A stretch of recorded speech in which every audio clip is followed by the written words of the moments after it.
Hey, what's up, nerds? Radio Free Hammer Hall back, and we are doing the big SKAVEN review. It has been some time coming, and we wanted to make sure that we did this book justice in the discussion of it, because this is one of the most complicated books that GW has put out for Age of Sigmar so far. And there's a lot there, and it's been making a pretty big splash in the competitive scene.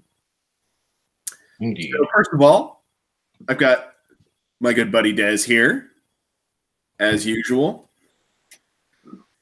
And he is the one that has the real SKAVEN cred. I love the SKAVEN. It's my favorite army. Super excited. What edition of Warhammer did you start playing SKAVEN? I believe it was 7th.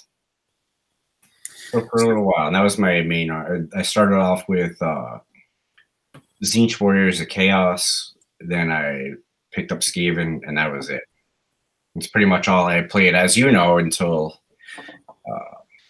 the General's Handbook came out and took away all the battalions and most of the models and stuff. And then I started, was it Iron Jaws at that point? I don't know. Yeah, you pick up Iron Jaws, and then every other army that isn't an elf. Yeah, then you just went crazy buying all the armies. Yep. So yeah, I am kind of like just picking up SKAVEN for the first time myself. Although having played against them enough times, I feel like I'm pretty familiar with what they do. And I have been studying the bejesus out of this book. And looking at some competitive lists and the discussion of how all of this works. So what I'm thinking we're going to do is we're going to kind of, as far as going through the book, we're going to kind of hit the highlights in the allegiance abilities, the command traits, the artifacts, maybe take a quick look at battalions, but kind of like skip over the war scrolls. There's been a lot of other channels that have done like an in-depth look at the war scrolls. So once we're actually done with the live show, I will link those down below somewhere so that you guys can get a more in-depth review. So I will let you, if you have not seen those yet, I'll pause for a moment so you can go look at them. And you're back. All right. So we're going to go a little bit more in depth on these things. Looking at a lot of this very much from a competitive sort of perspective, because this is an incredibly competitive army, and it's very competitive without trying that hard. Without trying that, I mean, I think you could even like make good like Mulder armies and play locally and do really well. I think even Eshin, I think most of it could do really well, but if you're playing on a competitive level, you have stuff you want to take. Yeah. Yeah.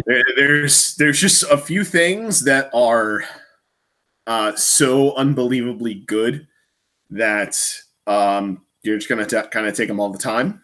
And some things that, you know, like your clan rats, you're just going to take them all the time out of necessity more than anything else. They're awesome. Yeah. And the fact that they're just good battle line units, you know.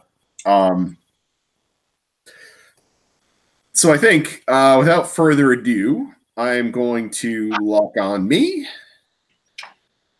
and share my screen. And share, and we'll go into the vortex for a moment. I will. All right, and I appear to be sharing. Okay. So, starting straight off the top on the Skaventide Allegiance. So basically, as you may already know, basically you have like allegiance abilities for Skaven wide, and then you have additional allegiance abilities that you get if you have, they're like one for each clan, and they apply if you have a hero in your army from that clan. Just really quick, the stuff that applies to everybody. Lead from the back. Your heroes get a lookout, sir, in melee as well as in shooting. Fun little point on this one, works on the Screaming Bell, and it works on the Plague Furnace. Yeah, because it's just a hero that's not a monster. Yep. So, yeah.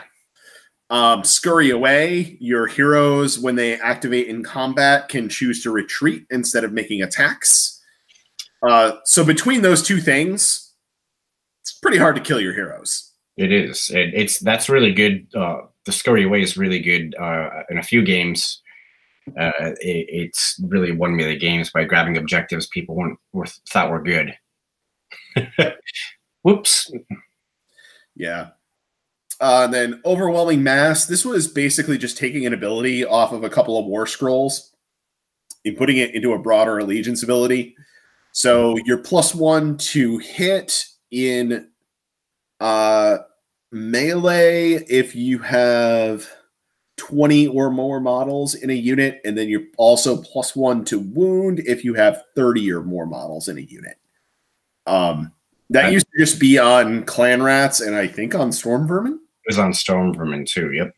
Yeah, and fun fact, this also now applies to your Plague Sensor Bearers and your Plague Monks. Make them kind of ridiculous. Yeah. Yeah, it definitely takes Plague Monks up to the next level of glass cannon blender unit. I still don't understand, looking at all these, GT results, like where are the mono pestilence armies anyway? It's a good question. I think mono pestilence is just not as good as the other options. I think running a bunch of Plague Monks is a good option. But, well, we'll get into that later. And the last army-wide ability is Strength in Numbers. So, whereas you would usually get +1 Bravery for every 10 models in a unit, Skaven get +2 Bravery for every 10 models in a unit. That's the rule, that the core rule there, where you get +1 to your Bravery for every 10 models in a unit. A lot of people don't even know about that. Yeah, that's the thing that a lot of people forget about, or just kind of skimmed over that in the rule book. It can be really good and add up really fast, especially if you're taking, huge units of Clan Rats and they are somehow out of range of a Bell or a Vermin Lord Warpseer. Quite a few models. Yep. Or a Plague Furnace. We can't forget about the lowly Plague Furnace.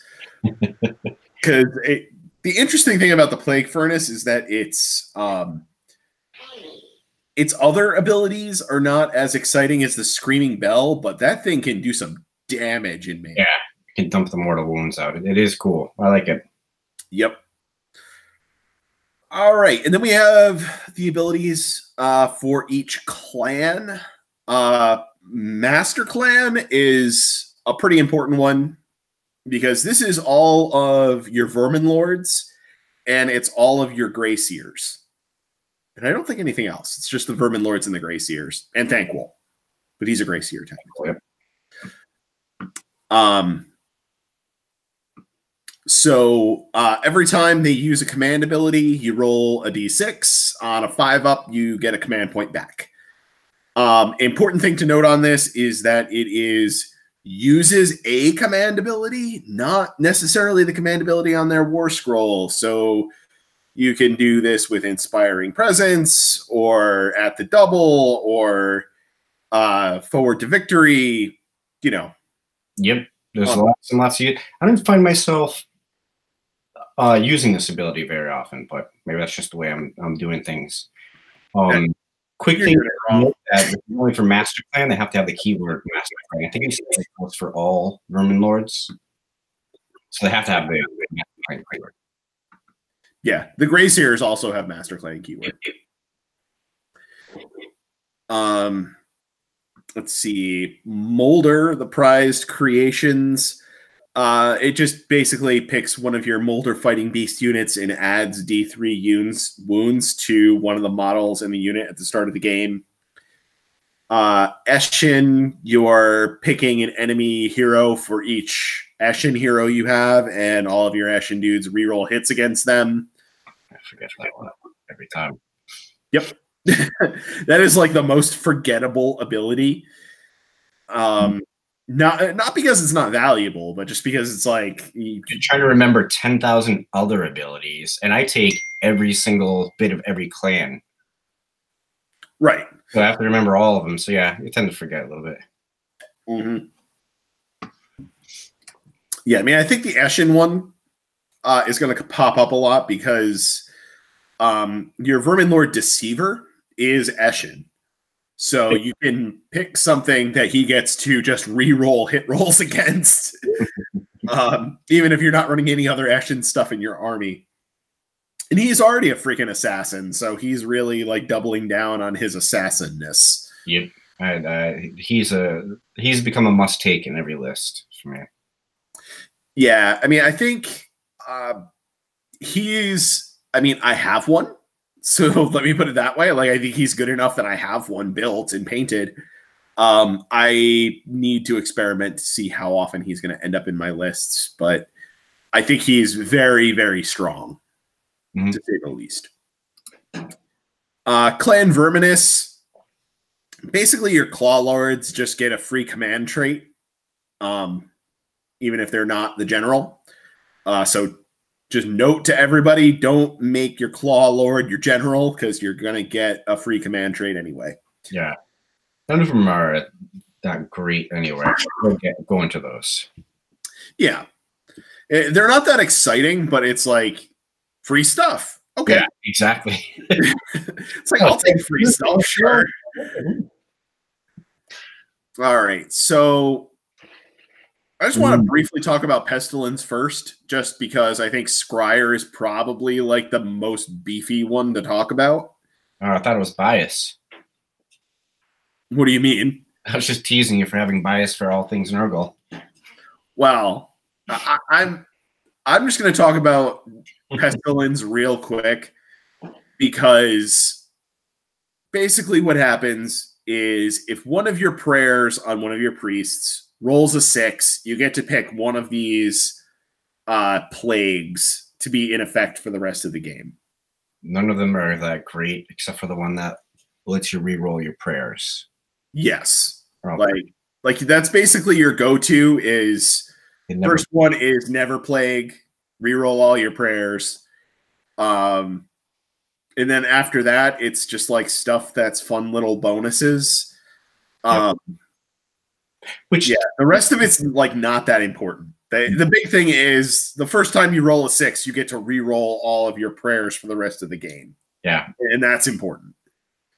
It isn't, I mean, it's all right. I guess it's kind of free, especially if you are playing Pestilence all these. It'll ding out some mortal wounds, which SKAVEN Army is really good at, is throwing little mortal wounds here and there. And they add up pretty fast. Pretty scary. Yep. Yeah. And what's particularly good is if you get the Never Plague, one of the prayers on the Plague Furnace is +1 attacks to all melee weapons on one of your Pestilence units. So if you throw that on Plague Monks, that's giving them 2 extra attacks, plus they get 2 extra attacks when they charge, plus they have 3 attacks base. So, I mean, that gets them up to like 7 attacks very quickly. And like that extra one is from like a prayer that you can now reroll. So it makes it very powerful very quickly. But you're probably going to have to pray a few times before you get that at all. Yeah. All right. So, Scryer. This is the complicated one and probably also the most powerful one. So you get D3 +3 Warpstone Sparks at the beginning of the game. You can use 1 Warpstone Spark per phase. Phase, not turn, per phase. Yes, that is very key. And that also says that you can do it during your opponent's turn should you need to. Exactly. Exactly. Sometimes you do. Yeah, sometimes you do. A couple of these you definitely could. So there's 3 things that you can spend your Warpstone Sparks on. You can pick one of your Clan Scryer wizards, and they will reroll casting and dispelling and unbinding attempts until the end of that phase. So that is very powerful. Rolls on casting in particular are really strong. And then at the end of that phase, you roll a die. On a 1, the wizard takes D3 mortal wounds. So all of these have the potential to make you hurt yourself, which is the classic Scryer thing to do. But yeah, there's a higher chance than the previous rolls, but still less than in 7th and 8th edition. Yeah. I mean, 7th and 8th edition, it was like your stuff just blows up all the time. And then runs off the board. Yes. And then panics your other units, and they all panic off the board. Yep. So probably the most, well, actually, I'm not even going to say probably the most powerful. Like, between, all of these are powerful. So let's just leave it at there. In your shooting phase, pick one of your Clan Scryer heroes. Pick up to 3 friendly Clan Scryer units that are wholly within 13 inches of that hero. You add 1 to the damage characteristic of missile weapons used by those units until the end of that phase. Then at the end of the phase, roll a die. On a 1, the hero takes D3 mortal wounds. One thing that I point out about this one, I keep getting hung up on it and saddened, is that it does not apply to the Warp Lightning cannon. Yes, but the fact that it's redirecting those mortal wounds to the hero rather than to the unit you're buffing. I like that. That's very important. Because a lot of your stuff that you'd want to be throwing this buff on, like your Scryer Acolytes and your Jezzails. Armor saves. Yeah. Wafer thin. Yeah. They, like, all I'm going to say is Jezzails have bravery 4.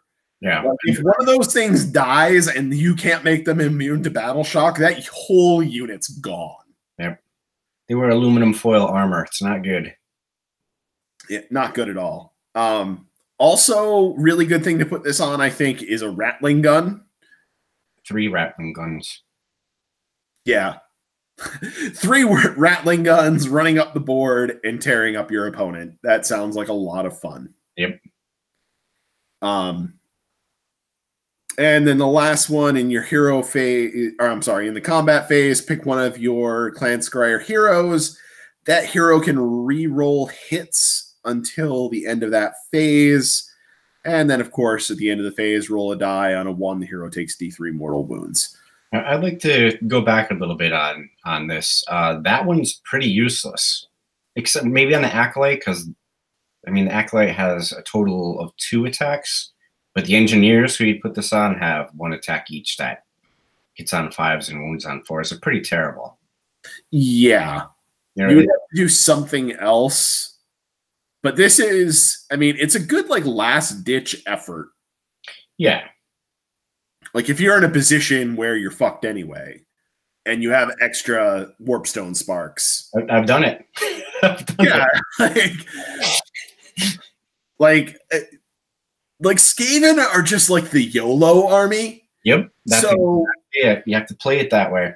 Yeah, like, you just have to go all in. Like, just... And I feel like the army is designed for it to be perfectly okay to just throw all your chips on the board every time. Yep. And everything is priced accordingly to throwing all of your chips on the board every time. Life is cheap. That's the Skaven motto. Yes. Life is very cheap in Skaven land. All right, so that's all the allegiance stuff. As we said, most importantly, Warpstone Sparks, re-rolling, casting for your Scryer wizards, and adding 1 damage to up to 3 shooting units, which Scryer has a lot of. Yeah. Like, that's really, really powerful. And then just back over here real quick. Master Clan being able to just have just the Ether Quartz Brooch, basically, all the time. You could double up and get 2 rolls if you take the Ether Quartz Brooch. I mean, you can get a stupid amount of command points out of this army if you really want to do that. Although I've got to say, like, I'm not sure what you do with all those command points in this army. I always have extra. I always have leftovers. Almost all. Maybe I'm not doing it right. I don't know. I think I am. Yeah, well, we'll see. So those are like the big points there. Oh, by the way, do you have the chat open? Because I cannot see the chat right now. Yep, got it open. All right. So if anybody happens to be in there, feel free to drop questions, comments, whatever else you feel like putting in there. Insult my mother. That's fine. There's one right there. Your mother. Oh, that's not nice. Sean Frady says, hi, everyone. And James Valdez says, Scryer is the best clan. Why would anybody ever play Pestilence? Which is actually the opposite. He said, if I were to play Skaven, it would be the Pestilence clan. Yeah, they're all right. Yeah, I mean, they're pretty good. All I'm saying is I own 40 Plague Monks and a Plague Furnace and plan on buying more monks. Oh, yeah. I think that's the stuff that I don't really have is I never really focused on Pestilence in my Skaven army. I have everything else in spades, but not a ton of Pestilence. So that's what I'm working on building up now. Yeah. Honestly, for me, I think Pestilence is more of a trick for my Nurgle army. Because they all carry the Nurgle keyword. So, I mean, I think it's pretty economical in a Nurgle army to throw in 80 Plague Monks and a Plague Furnace and then still have like a crap load of Blight Kings. Yep. So, like, you have all the bodies and all of them are doing damage. Yeah, like it's just like that just solves one of the problems that Nurgle has is like sometimes you just don't have enough bodies and sometimes you just need a little bit of extra offensive punch and Plague Months are little blenders. Yeah. And then, you can, not that we're talking about Nurgle here, but you can make them do mortal wounds on hit rolls of 6 when you're throwing like 7 attacks each is pretty good. Yep.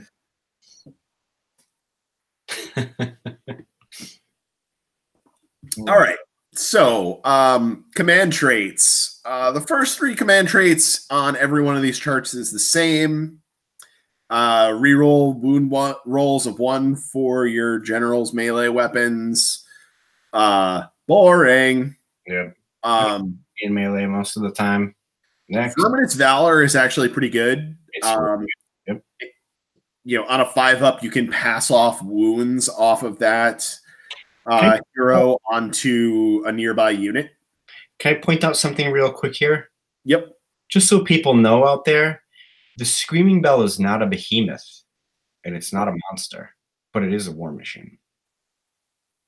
Does it actually say war machine on the scroll? Yeah, you can take this with it. I'll double check it right now. I don't think it's a war machine. Oops, maybe it says so in the army builder. No, it's a war machine, 100%. Huh. Okay. Not that the Screaming Bell like needs that, but never die. Yeah, on a 4-up, being able to throw your wounds at somebody else is pretty good. Mm-hmm. Savage Overlord, add 1 to Bravery for friendly Skaven Tide units when they're wholly within 18 inches of the general. Cool. There's too many other things in this army that just make your guys straight up immune to battle shock that I just would not take that. Right, exactly. I don't even worry about the strength in numbers doesn't even come up very often. Yeah. Plus I mean, two. I think if you're relying more on the Warp Seer for your immunity to Battle Shock rather than like a Screaming Bell or a Plague Furnace, then that will come into play a little bit more. Like you'd actually like do the math real quick on like, am I going to lose guys or do I need to try and make these guys Battle Shock immune? Mm-hmm. And how many guys am I going to lose? And is that worth a command point? But anyway, so our actual traits for Master Clan, which is like very frequently your general is going to be Master Clan, right? Yep. I mean, in every list that build, every list. Yeah. So Supreme Manipulator, you can re-roll the die that determines whether or not you get one extra command point from Skilled Manipulator battle trait. So that 5-up when you use a command point to get it back. This lets you have a re-roll on that. That's cool. Yeah, that's really good. Master of Magic, once per phase, add 1 to the casting, dispelling, or unbinding roll for this general. That's my go-to. Yeah, I feel like it's really hard to justify not taking that. Mm-hmm. And it says once per hero phase, which means yours or your opponent's. Add 1 to casting, dispelling, or unbinding. It's really good. Yeah, if you're trying to cast the Rat Trap. Right. And we're going to go in deep on the Rat Trap momentarily. Just going to dive through these really quick.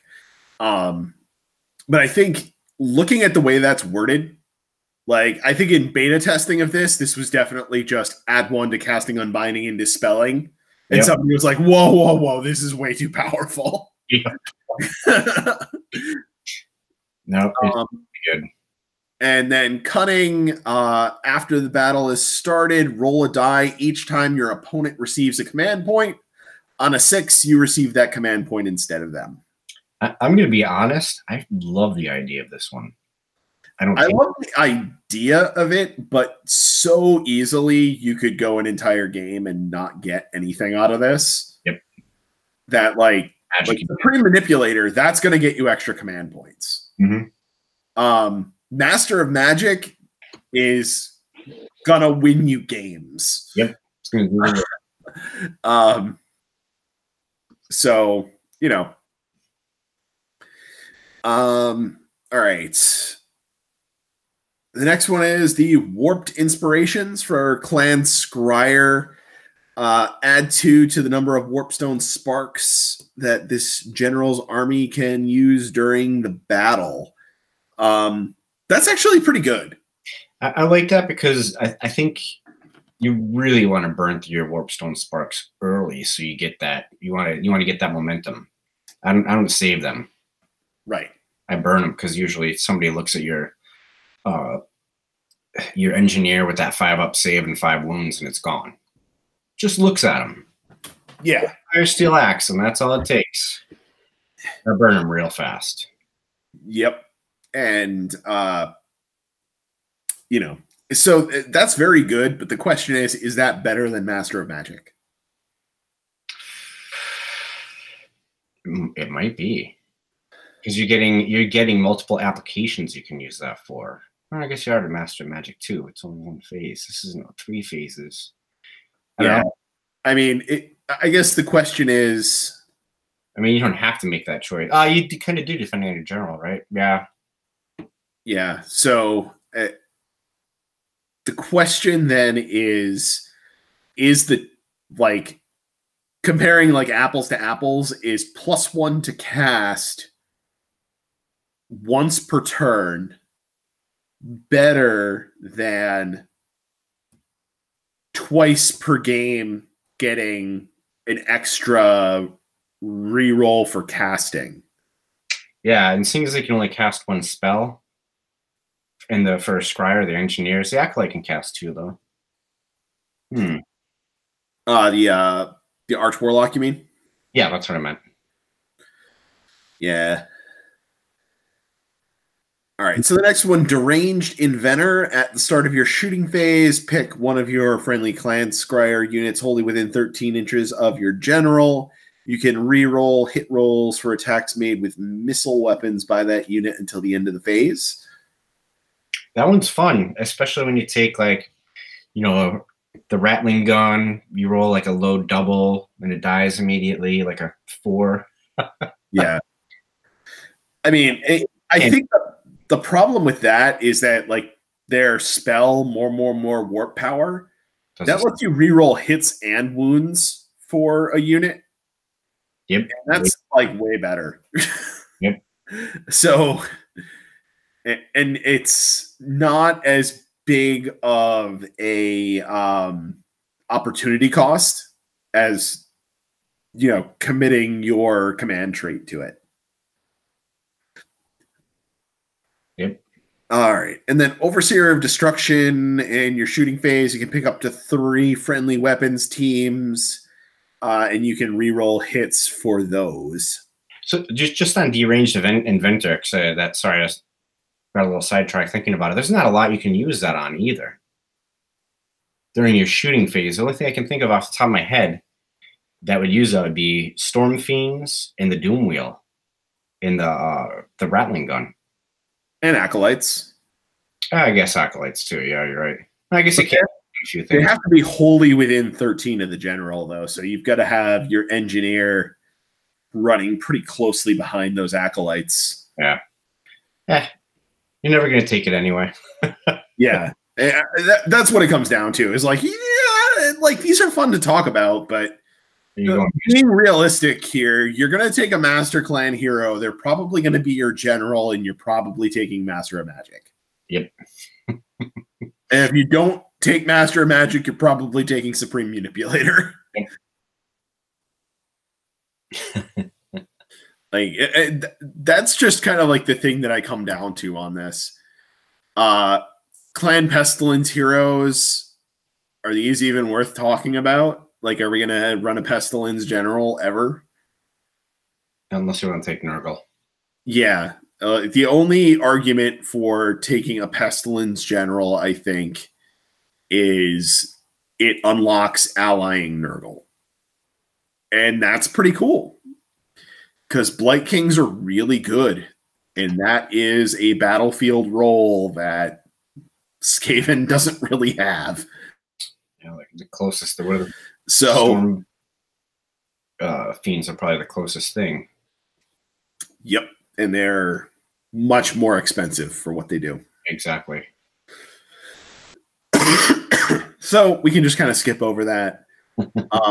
Clan Verminous heroes. Yeah. These. Yeah, these you're probably just gonna get one for free if you're running a Claw Lord. Yeah, and there's a couple ways to think about. I'm just going to talk about Verminous Valor for a second. I mean, that's pretty good if you take the Claw Horde Battalion. Yep. That Verminous dude's going to get targeted immediately. They're going to want it dead because they're not going to want to see National on your bones go off. Keep wanting to call him the SKAVEN Warlord. I can't remember his new name. Yeah. Claw Lord, I think it's called, right? Yep. Something silly that should be. Yeah, it's Claw Lord. But anyway, I think that's pretty good on him, especially as you'll be taking that battalion and you'll be dropping him around a ton of storm vermin and clan rats. Yeah, keeps them alive a little longer. And that's all the rest you can just forget about. We'll go through the other ones that aren't generic. Yeah, I mean, Brutal Fury. I feel like that's kind of your go-to. Yep. For this, adding 3 to the attacks characteristic of the general's melee weapons.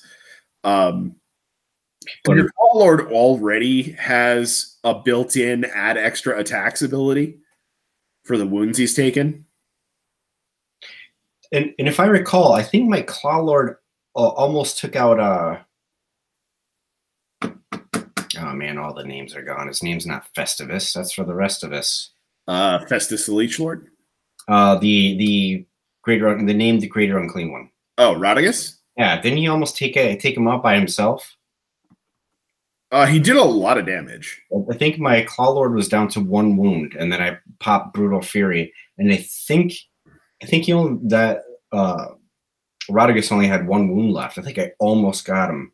I remember like coming so close. So then close. he beat them all again. Yeah. Powerful is also pretty good. Just add 1 to the general's wound characteristics. It's all right. I tend to ignore those all the time. I don't know. Yeah, I mean, I feel like it depends on what you're doing with your Claw Lord. Like if in a lot of situations, I can see that being better just to keep him around a little bit longer, maybe. I think Verminous Valor might be better choice than powerful. Yeah, unless you're sending him off in the board to do things like murder stuff. Potentially. Yeah. Then Devious Adversary, like that's not even worth talking about. That's just a fluffy one. He's not even going to live that long. Melee, he's in trouble. Even though he's pretty good at melee. If you're either skittering out of there or you're murdering what you're in combat with, or you're in deep trouble. Yeah. So, yeah. Mulder, I feel like you're almost never going to be running Mulder. And then the best one of these is probably Horde Master, but that's the exact same thing as the Mulder battalion does. Yep. So why would you, like, if you're going to run a Mulder heavy list, I think you go with the battalion. Yep. And get Horde Master for free. You can 1-drop a Mulder list with that battalion. Yeah, and it's not terrible. It's not terrible. Nope. Yeah, because that ability, the more beasts, like usually it's on a 5-up, but on a 4-up with that ability, when one of your Mulder units dies, it comes back on a 4-up. Yeah. Like that's pretty good. Yeah. Like particularly if you're running a Mulder heavy army. Like if you're not, that's not going to work often. But if you're running like a Mulder list, basically, just run MSU every time something dies, pop off that ability, and maybe it comes back. Yep. Trying to see, can you just? Okay, so the trigger is when a clan Mulder pack unit is destroyed. So you can't leave them in reserves and try and bring them back every turn. Right. Still, on a 4-up, I'll have 50-50 chance of getting it back with no real cost. Yeah. For your whole army. Yep. All right. And then Shadowy Masteries. These are hard to look at because this was a lot of like built into the assassins. Yeah. I just look at this and see like which ones of these do I want to put on a Vermin Lord Deceiver. Yeah. Making the general fly is pretty good. Yeah. +1 to cast is better. Yeah. Like literally on the same unit, because like the Vermin Lord Deceiver is also Master Clan. So you could either make him fly or give him +1 to cast. Which one do you pick? Deceiver isn't Master Clan. Yeah, he is. They all are. Oops, here is. I'll look at the Deceiver. Did they FAQ it?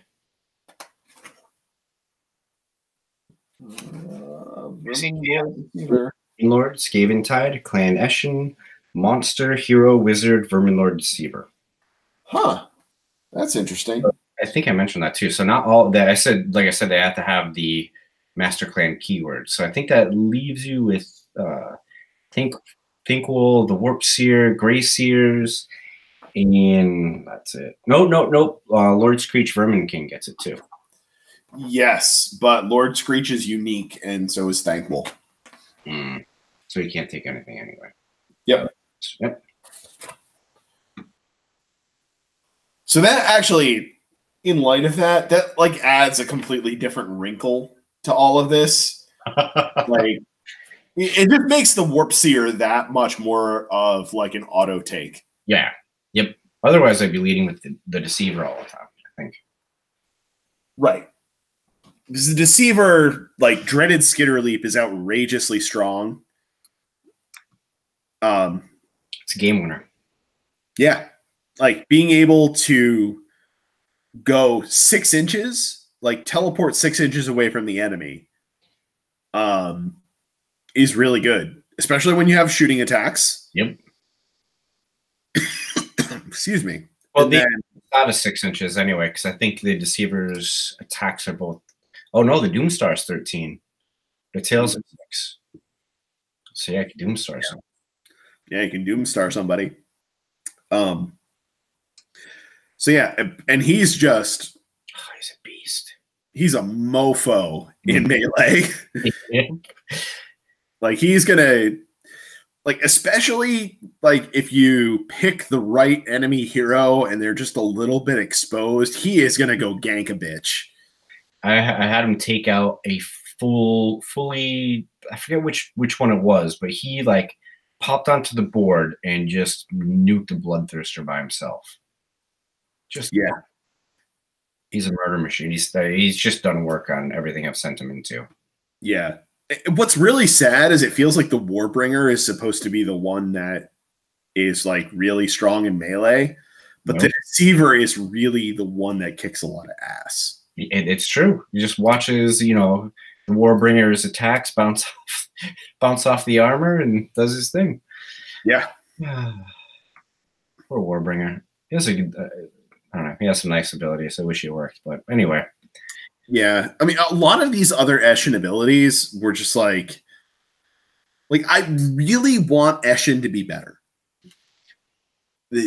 Yeah. I was also really disappointed that the guys from Silver Tower, and I'm forgetting their names now. And that was the one that I remembered the other day. Yeah, the one that was like, you get 2 of the hero and one's real and one's like a hologram, and you only find out on like a 4-up die roll which one's which. Death Runners. Yeah, Death Runners. Yep. Like they would work with any like artifacts and give them artifacts and stuff, and it'd still work on either one as long as they weren't revealed yet. Yeah, they're pretty good. Yeah, they were awesome, and now they're gone. I'm really disappointed that those are gone, but our friend Vince seems to think that there's going to be a full-on Eshin release, which would be nice, except for when it comes to my mortgage and me remortgaging for that. Yes. Oh well, they make great Death Masters. I'll put it that way. Ellie, did you finish Shadow Master yet? No, I don't think so. Wait, say that again? Did you read Shadow Master yet? I think we skipped right to the fly one. Oh yeah, we did. But Shadow Master, when he's next to terrain, he's not visible. That's pretty. I mean, he's already -2 to hit and shooting, but that's just not visible. I mean, spells, everything. Yeah, it's like I'm here, but I'm not here. Yep. Line of sight gone. I'm a 40-foot tall monster, but I'm standing next to a tree, so you can't see me. And I just turned it into a knothole. Now what? Yeah. Oh, so fun. Yeah, you can do so much fun stuff. Yeah. Yep. I think I should have looked at when I first started reading the book, I should have just looked at everything on the surface and stuff right below the surface. I kept looking for like the deeply hidden stuff right away, I think. Yeah. There's just some things in this book that just beat you over the head with how good they are. Yeah. And I think not to beat a dead horse, but like Master of Magic and Supreme Manipulator are just way too good to not use. Yep. And there's a couple of other things that are maybe good that you might want to take instead, but like a Vermin Lord Warp Seer is pretty close to an auto take. Yep. And you really want to buff his spell, the Dreaded Warp Gale. It's so good. So, like, I think that spell's worth it just for the mortal wounds. Like, never mind if you get anything else off. Well, I always roll 1 for mortal wounds. Anyway. yeah. Yeah, I mean, I don't know. It's just silly. Like, it's doing D6 mortal wounds and having movement. Hey. I love it. Like, yeah. And, like, the powered down version is, like, still half movement, but it's only D3 mortal wounds. Yeah, that's the only difference is the mortal wounds. Yeah, like, that's really that powered down. Where was I? Here, artifacts. Yep, we're on the next one. Yep, so wait. Master Clan artifacts. Anything jump out to you here? The artifacts. I liked like, where is it there? The Warp Storm at first, but then I don't know. I don't think it's that great. And then you're suiciding something and hopefully getting it off, or whatever you throw in there is dead. It's not that much damage. Suspicious Stone is really good. Add another 5+ save to your Vermin Lord. Why not? Yep. Nashard is highly forgettable. Skaven Brew is really good if you're like running a list like me that is just clan rats all day. Yep. Now here's one. If you are going to run out of command points, the Snout Grovel robes, Mm-hmm. and you again the 13-inch immune to battle shock, which is nice. Staff of Rightful Supremacy is okay if you're close into combat. I'm not sure if you want to be there, but I'd say my favorite's probably the Suspicious Stone. Yeah. The robes, I really just want to point out that your Screaming Bell already has this ability. Right. So this is only going on either your like Skaven Grey Seer on foot, or Will die. Yeah, who will die. Or your Vermin Lord Warp Seer. Vermin Lord Warp Seer has a command ability that does this with a 26-inch bubble. Yep. So, I mean, I think Suspicious Stone is super good. Mm-hmm. And the Skaven Brew too. I really like the Skaven Brew. Yeah. On the Screaming Bell, it's not bad. Keep your Plague Monks near the Screaming Bell and the Plague Furnace. Yeah. It's not wholly within. Yep. All right. What else we got here? Scryer. There's a really interesting two here, I think. Is it the Brass Orb? I'm not even thinking the Brass Orb. I know, we skipped that one too. It's a once per game ability that happens on a 6. If it happened every time something happened, maybe. Yeah. You roll a 6? Nah. Yeah. The Esoteric Warp Resonator. At the start of each battle round, you receive 1 extra Warpstone Spark that can be used by the bearer. So let me read to you what this really says. Mm-hmm. The hero that this is on gets to reroll castings all the time. Yep, pretty much what it says. That's pretty good. That's arguably better than +1 to cast. Yeah, no, that one's pretty good. Yeah, that's really super good, particularly on an Arch Warlock that gets 2 casts. And then the Vigor Dust Injector I really like. I like that one too. Yeah, add 1 to charge and hit rolls for a unit until your next hero phase. At the start of your next hero phase, that unit suffers D3 mortal wounds. Yeah. What was I looking at? You know what I was looking at is throwing that on Storm Fiends. Oh yeah, for sure. There's something else I was looking at though. I can't remember what it was. Something that got +1 to their charges. I don't remember off the top of my head. Yeah. So the nice thing here is you throw that on Storm Fiends and then throw them through a gnaw hole 9 inches from the enemy. Now they have an 8-inch charge. Yep. And if you put everything into position correctly, you've got, you know, a hero close enough by to them that they can re-roll failed charges for a command point. You know, just with my experience running Blight Kings that have the same +1 to charge, with Gutrot Spume, you know, dropping a unit in 9 inches away, that has startling regularity that goes off. I can say that playing against that regularly definitely is the way things happen. Yeah. That's a guaranteed charge. Yeah. Like a rerollable charge on an 8 is pretty good odds. And, you know, just transferring over my experience with the Blight Kings, like even if you fail that charge, that is a major problem that your opponent has to address. Yeah, exactly. That's definitely the Storm Fiends. Yeah, like melee oriented Storm Fiends. Got another video about that I have done already, analyzing those. Those guys are like serious motherfuckers in melee if you build them out right. Like you do not want those bearing down on you. You know what's funny is I've taken them in my past few games and they haven't made it onto the board yet because I've been using them in reserves or underground.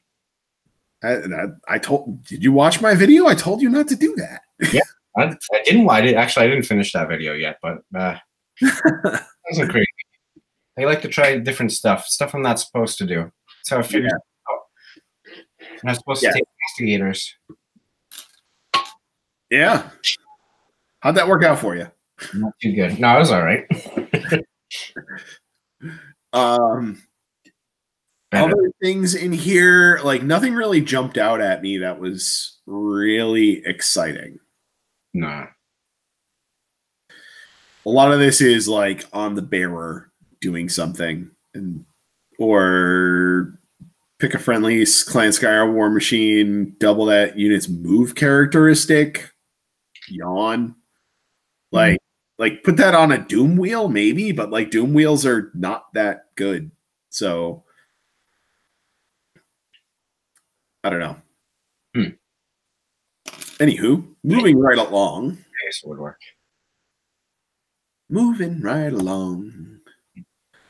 Clan Pestilence. Just like to point out again, you're probably just not taking these. I think I read them twice and never came back. Yeah. Taking Malign Portents or whatever else, Malign Sorcery over any of this. Right.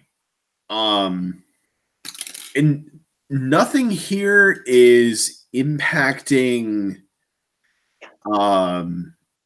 like hit rolls. So if it was impacting hit rolls, then I would want to throw it on the Vermin Lord Corruptor, because he is also Pestilence. Yep. I think he is overall probably the strongest individual thing in Pestilence. Like Dreaded Plague is really, really, really strong. That said, again, I would rather run him in an Urgle army. So here's an interesting thing you could do. Is the Blistervis the Living Cyst? Yep. Adds +2 to the bearer's move characteristic. So you put that on a Joe Schmo Plague Monk. You make sure that he's next to your corruptor with the Sword of Judgment. He has to transfer this artifact to the corruptor, who then you send out to kill, who's got a 14-inch movement now and can re-roll hit rolls for attacks. Just re-roll hit rolls. Like if they're not 6s, re-roll them. Yep. That's pretty fun. Yeah. However, the corruptor already has a command trait, or a command ability rather, that lets him re-roll hit rolls. So would you rather spend an artifact or a command point on that? Yeah, probably command point. I mean, +2 movement's all right. But yeah, I guess. I guess. Yeah. Like I just, some of these things I just like want to be better so badly, but like there's like this is a very complicated book with some very obvious choices. Yeah. All right. So what else do we have here? Clan Verminous. So this is going on a Claw Lord. This is all garbage. Yeah. Do we even need to talk about this, or we can just say this is all garbage? Well, look at this. Put it into your trash container and move on. Yeah. Slide this over to the recycling bin.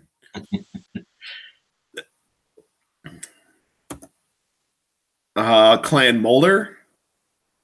I think I looked at these enough. I recently, I think I looked at them when the book came out, but I haven't looked at them again recently.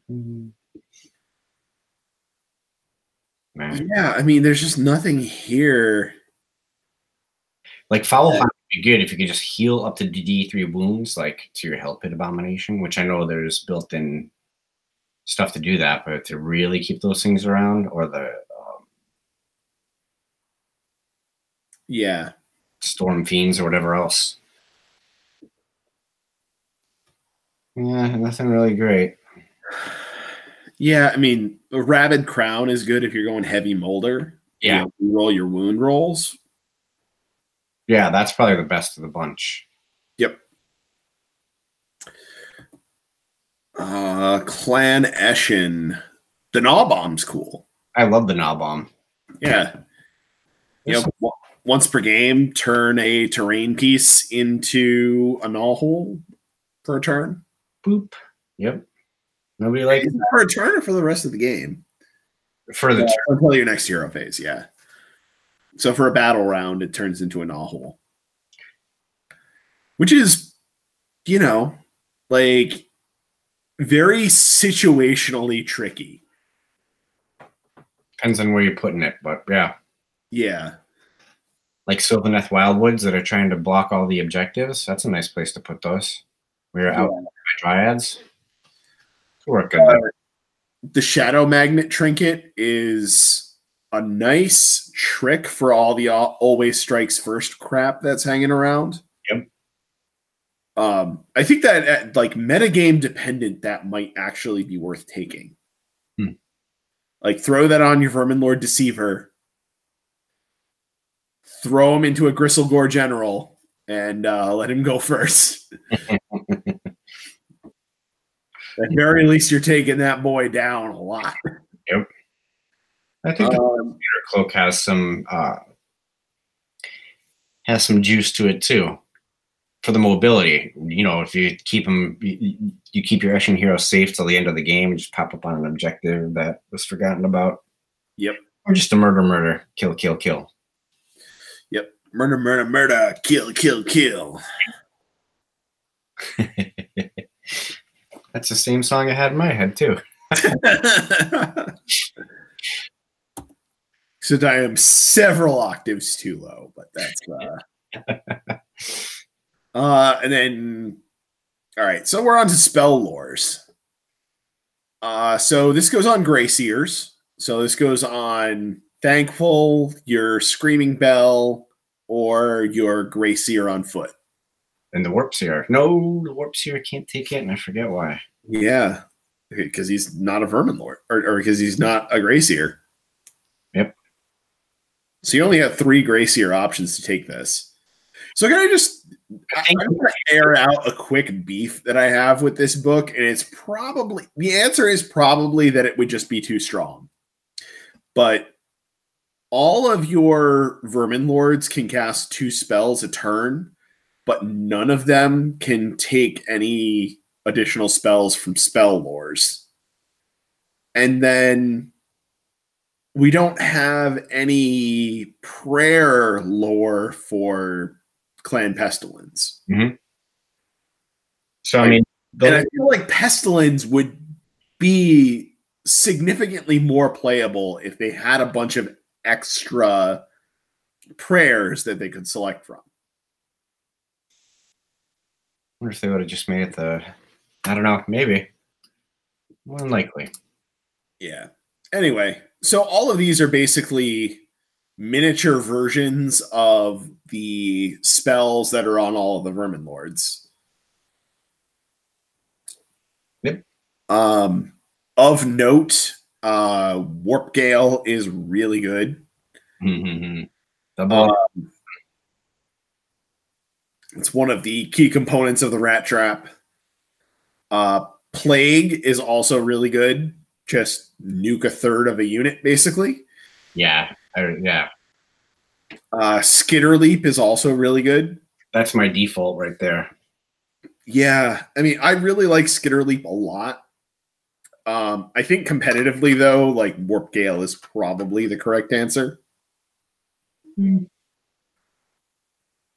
Right. Like, if you're running like a Grey Seer with Warp Gale and your Vermin Lord Warp Seer with Dreaded Warp Gale, like double Warp Galing something is really, really bad. I ruin someone's day with that. You're ruining somebody's movement, but I don't know. I like to bet on my own movement, so that's why I like to take Skitter Leap. Then I can shoot my heroes around places and they can do the things. Like, for instance, if you're going to send your 15 acolytes through a knot and they pop up in the first turn, nobody's waiting there to power the, power them up for the next turn or whatever it is. So it's kind of nice to Skitter Leap the engineer out there just to wait for him. Yeah. And gives them some immunity to battle shock, command abilities, but I don't know.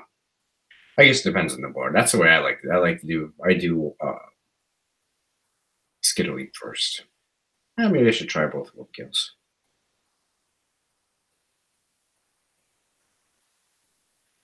Yeah. Death Frenzy is just basically like the ability on Blood Warriors. Like when they die, they get to pilot an attack. So it's like, not that that's bad, but like all of these other options are just so much better. Yeah.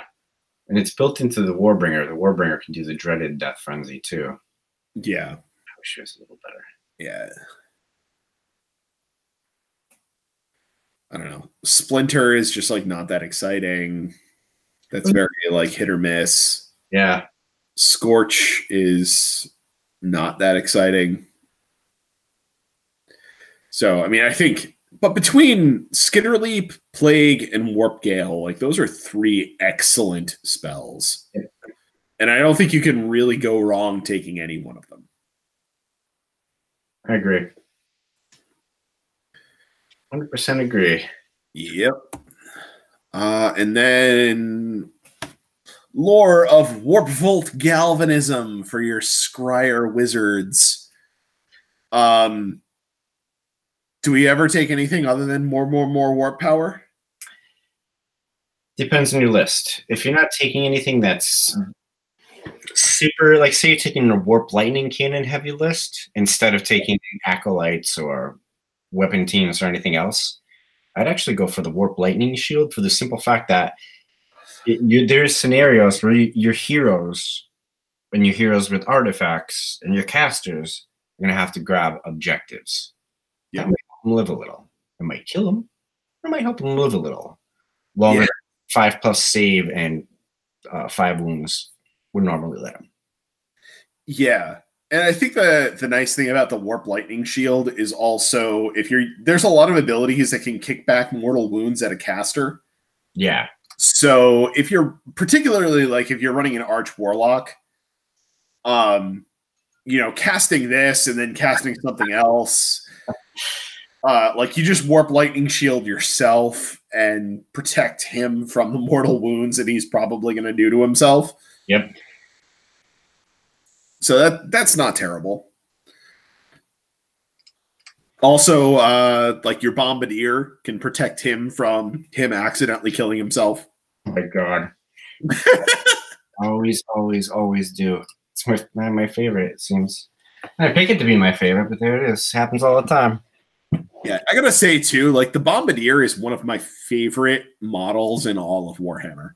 It's a cool model, yeah. I haven't built it yet because I have had a converted one since 7th edition that had the Doom Rocket magic item. So that's what I bring. Yeah, like I just ordered him. Like the day it came in the mail, it was like, I'm assembling this. I am painting this. I'm going to give it a cool base. I think I still even want to like make another pass at it and maybe like clean up, like bring out the detail a little bit more on it. Yeah, you don't want to clean it up. You definitely want to do something different with the details. Like some of the medals, like I left you the feedback on what I thought about it. I think it looks great. A little bit of like make the armor look a little bit different than the skin. That's it. Yeah, I are actually since that feedback, I already did that. I brought the tone of the skin up a little bit. Nice, perfect. Yeah, to give that a little bit of extra contrast. God, it's just such a cool model. It is a cool model. So cool. It is like the Skaveniest Skaven model ever. So when does the mukbang start? The what? Who's wondering when the mukbang starts? He also says, oh God. Who also thinks that Skitterleap is like a mandatory spell. I love it. I don't know, but I like Skitterleap. My real problem with Skitterleap is that it can only target heroes. Yeah. And since it can only target heroes, it has very limited use.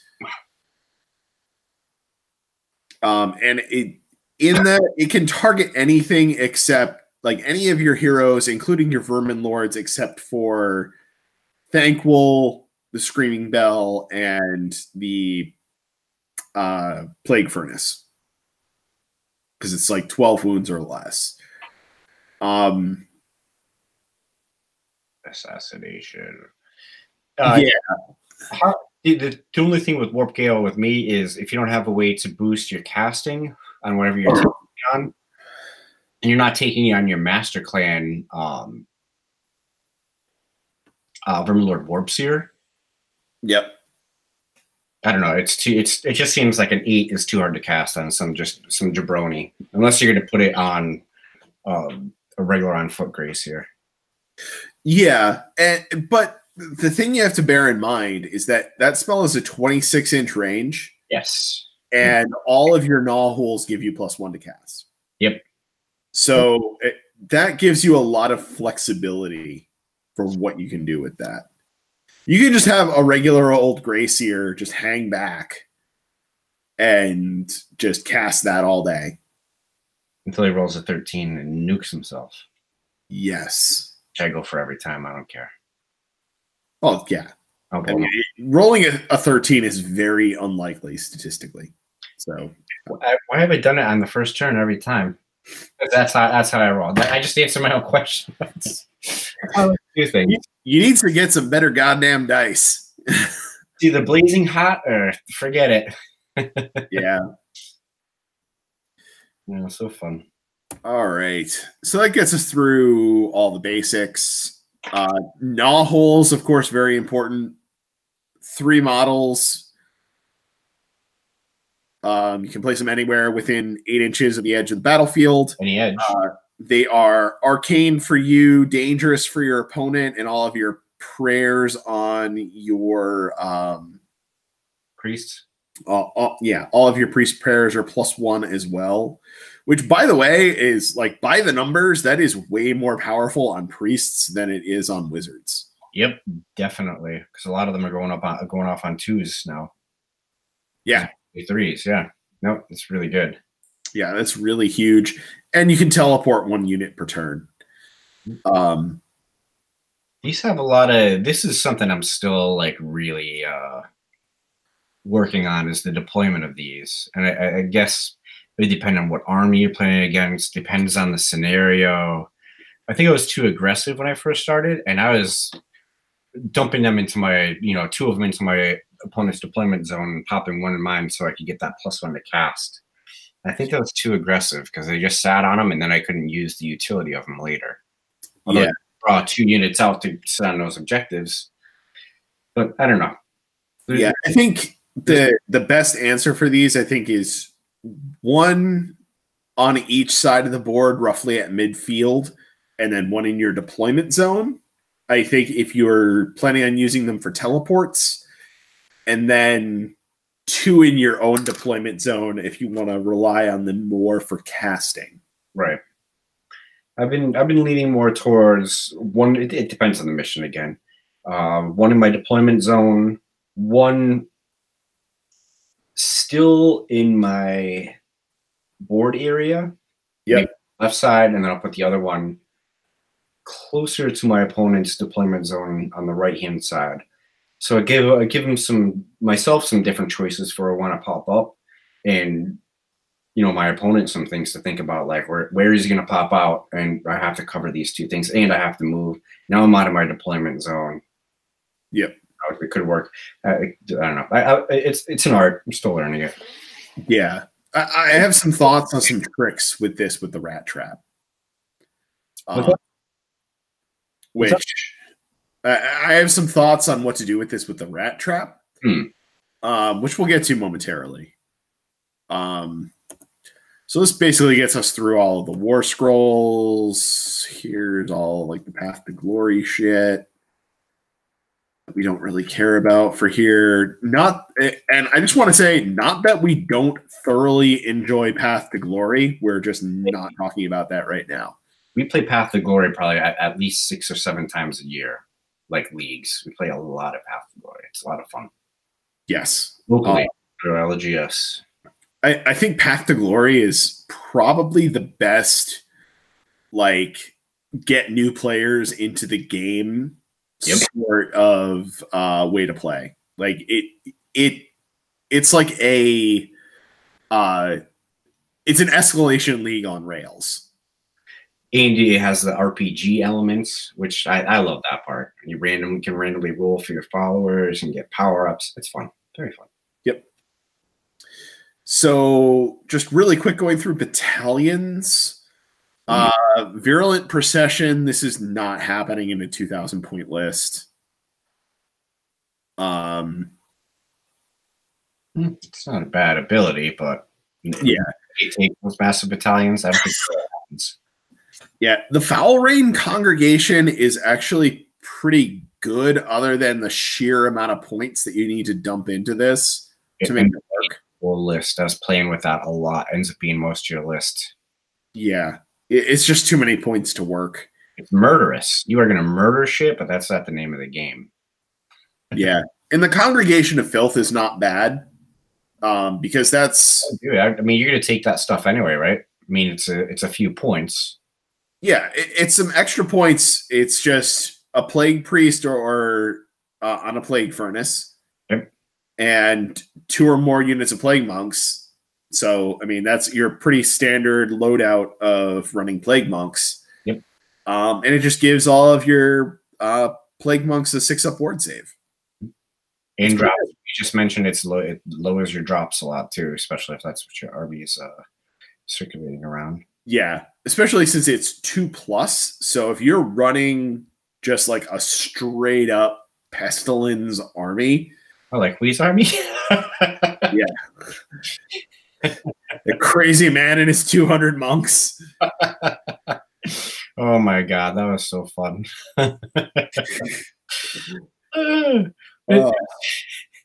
Yeah, like 200 monks. It was so funny, like looking at the list that we're gonna be at the boys and just picking out like, oh, that's gonna be a tough list to face. I don't want to face that Sylvaneth list, and I definitely don't want to play that mission where you can't do any deep striking because that's how my whole army worked. That's what I got my first game. And I was like, man, that 200 monk army looks insane. I don't think I have the kill power to, to put up with that. And that was absolutely right. I tried hard, though. I tried hard. Yeah. All right. So that's Pestilence anyway. Plague Smog, even, like Censor Plague Bearers are troops now too. If you, yeah, Plague Censor Bearers are not terrible. Yep. No, they stacked up pretty good. Yep. The Warp Cog Convocation, like this is the thing that I so badly want to work well. But they went too far in one direction and now they're. Yeah. Let me summarize for you what this does. Ready? If you take the Archspark Voltic, that takes your Warp Lightning Cannons and decreases their power level roll by 1. So it's dramatically increasing the power of Warp Lightning Cannons. I think this is the best one for sure. For sure. If you read through all of the rest of these things, 1, 2, 3 out of 4 of the others are just reroll ones to hit for whatever is in the battalion. And then the Goutfire Scorch is just 2 units can go underground with your Warp Grinder team. It's not like the old days. Yeah. So sadly, like this is a big time pass, unfortunately. And it's not because they aren't, decent. Yeah, like if that Archspark Voltic, like that is so powerful on its own, it's almost worth finding a way to take this other stuff. Because I think there's some in here that, like, just going back to the requirements, like there's things that you're just going to kind of take anyway. Yeah. So. Yeah, I don't mind the requirements. Yeah, the Gas Cloud Chokelong, I think, is doable. Let's see. Double Archspark is a lot of points. Yeah. Good. Yeah. Well, and it also, it could work because it's 1 to 3, so you could take 4 Warp Lightning Cannons. Or even 1. I mean, 1 in each one, but I don't know. Well, that would be just so expensive. Yeah, exactly. I've done that's a huge investment in battalion cost for what you get out of it. Yeah, I 100% agree. So yeah, like the Gas Cloud Chokelung, I think is possible. And that's it. Just making face. The rattle gauge is not bad either. I like it. Storm Pains, Giselles, and Rattling Guns. Like I'm probably going to take those anyway. I think the only tax I see here is probably Doom Flares. the Whirly Blade Threshek, which I was toying with. It'd be fun to take like a bunch of Doom Wheels, but. Well, I think here is where the tax in this battalion is. You have to take an Arch Warlock, and then for each engine coven, you have to take an Engineer. Yep. Or a Bombardier. Same difference, right? They're both 100 points. Yep. So coming out of this, you have to have an Arch Warlock and 2 of Bombardiers or Engineers. Right. You have to have 2. And on top of that, you're paying for the Warp Cog Convocation cost and both of your that you have to take. Right. So you're paying out the you're paying a lot. Yeah. I mean, these average out to be like 200 to 240, depending on like the combination. Plus like 200 points of tax in those extra Engineers. Yep. So this is dictating a significant percentage of your list. So not much left. Yeah, not a lot left. I would say if it didn't require you to take an engineer or a bombardier with each engine coven, then I would be much more apt to take this.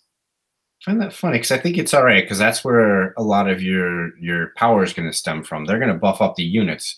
The tax I find is paying for the warp cog convocation and then paying for the engine covers. I think that's the tough part. I mean, it comes out to a fairly normal battalion cost. So I don't know. I found it expensive. I don't know. What do I know? Yeah, I mean, I'm used to paying like 220 points for Blight Cyst, so it doesn't really faze me.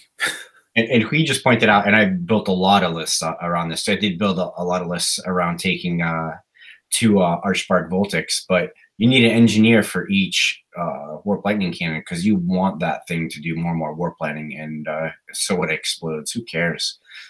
It's going to murder something with all the mortal wounds it's going to do. Oh, yeah. Way too expensive to do. And all you need to do is just like roll lucky on like the D3s or just not rolling ones. Yep. I have with as far as warp lightning cannons go, I've gotten really lucky. Everything else has been really not good. Yeah. All right. Claw Horde. Yeah. The funny thing about this is that this battalion is basically stuff that you're going to take anyway. And you get a command point and you get an artifact. Yeah. I feel like that Claw Lord is a little bit of a tax. Although he really turns your Storm Vermin and Clan Rats into hammer units and not just anvils. Yep, exactly. So it's... I can definitely see taking this battalion in an awful lot of Skaven lists. Mm-hmm. I played well over 20 games by now, and I think about 3/4 of my games had the Claw Horde as the base. Yep. Because this is basically what this just says is your battle line plus a Claw Lord plus this battalion equals, your Claw Lord being better and you're getting an extra artifact and an extra command point for a 180-point battalion. It's usually pretty worth it because all that stuff's pretty cheap too. Yeah. Right. So yeah, like this is definitely good. I think this is going to end up in lots and lots and lots of lists. I don't think it's an auto take, but I think it's so like just what you're going to take in your army anyway that it's just a bonus. I completely agree with that. It's really good bonus, but I've been past couple of weeks I've been going without it just to try out more stuff. And it's been fine. All right, here's your 1-drop for your 1-drop army, Fleshmeld Menagerie. 1 Master Mulder, 0 to 3 Hell Pit Abominations, 1 to 3 Pack Masters, 1 to 4 Rat Swarms or Giant Rats in any combination, and 1 to 4 units of Rat Ogres. There's a lot of good stuff going on here. I think, I don't know. I'm still looking at it and unpacking it, but I think you could do something with this, especially if you give like the Pack Master the Verminous Valor. He can just sit nearby units and live for a little bit longer than he maybe should have. So keep him alive for a little longer. I don't know. You could just 1-drop everything in this list. Stuff is so fast. Yeah, the Hell Pits are just brutal. You can send them through Knowholes, if I recall. Are they 14? Yeah, they're really good, and people are threatened by them. I haven't played with it a bunch of times, but I definitely put it down on the table in one of our games, and you went right after it. Yep. Yeah, the Hell Pit Abomination is like one of the weirdest models in all of Age of Sigmar. which makes it fun because it makes it wide open for conversions, I think, anyway. Yeah. Oh, yeah. I mean, the model itself looks like it's converted. Yep. Like new in box, that thing looks like a conversion. So, and then our Slink Talon. This doesn't really do anything. They could hit a little better. Reroll wounds is fine. Use command points for that. But if they could hit a little better, maybe the range increased a little bit. But I don't think the range should be increased that much because they're using ninja stars and they get the pop all over the board or be fast. Yeah. I think Eshin missed it by not being able to hit very well. Yeah. And a cool battalion. I'm not sure if it's game winning or not, but could have been a little cooler. Yeah. Eshin's just one of those things. Like, again, I just want it to be better than it is. Yep. It's always my favorite after many Gotrek and Felix. Yep. So just taking a quick spin through the War Scrolls. Thankful, I don't think we're going to see on the table a lot. You got FAQ'd to death. Yep. See, now what they did, essentially the biggest thing they did is he used to be able to take 4 warp fire throwers, and they made it in the FAQ so you can only fire 1. Yeah. Which is just, yeah, I don't know, just kneecapped him. Mm-hmm. Lord Screech, not that good, especially because he's unique. Deceiver, we've already talked about his Warp Stiletto, 6 attacks on 3s and 2s, Rend 3, D3 damage. That's really good. Yeah, he's really good. Plus, he's a double caster that can skitter leap himself 6 inches away from the enemy. -2 bravery for your or I thought it was -2 bravery. No, -1 bravery for your opponents. Subtract 2 from hit rolls for melee shooting that targets him. He's got a 5-up ward save. I mean, he's great. He'll murder things. Yeah, he is just a murderer. The Corruptor, like, let's just look at it.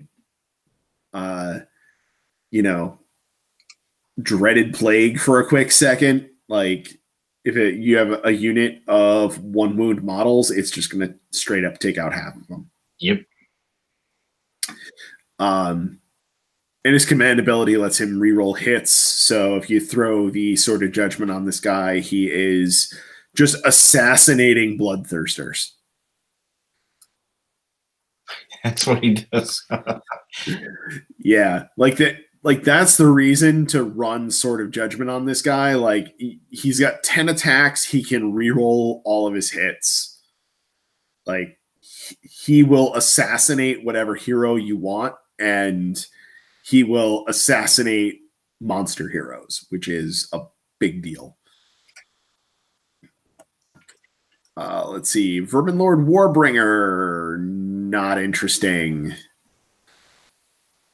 And the MVP, Vermin Lord Warpseer. So let's take a second on this one, because this is going to go in most Skaven lists you see, I think. Just 1 second back to think. Well, I was wrong where he can only shoot with 1 warp flamer. If he has 4, he can still shoot with all 4, but people were multiplying the attack, so it was 4 for each warp fire thrower. So it's just throwing out insane amounts of attacks. Got it. Just clarified that. Now I'm clarifying it because I had that wrong.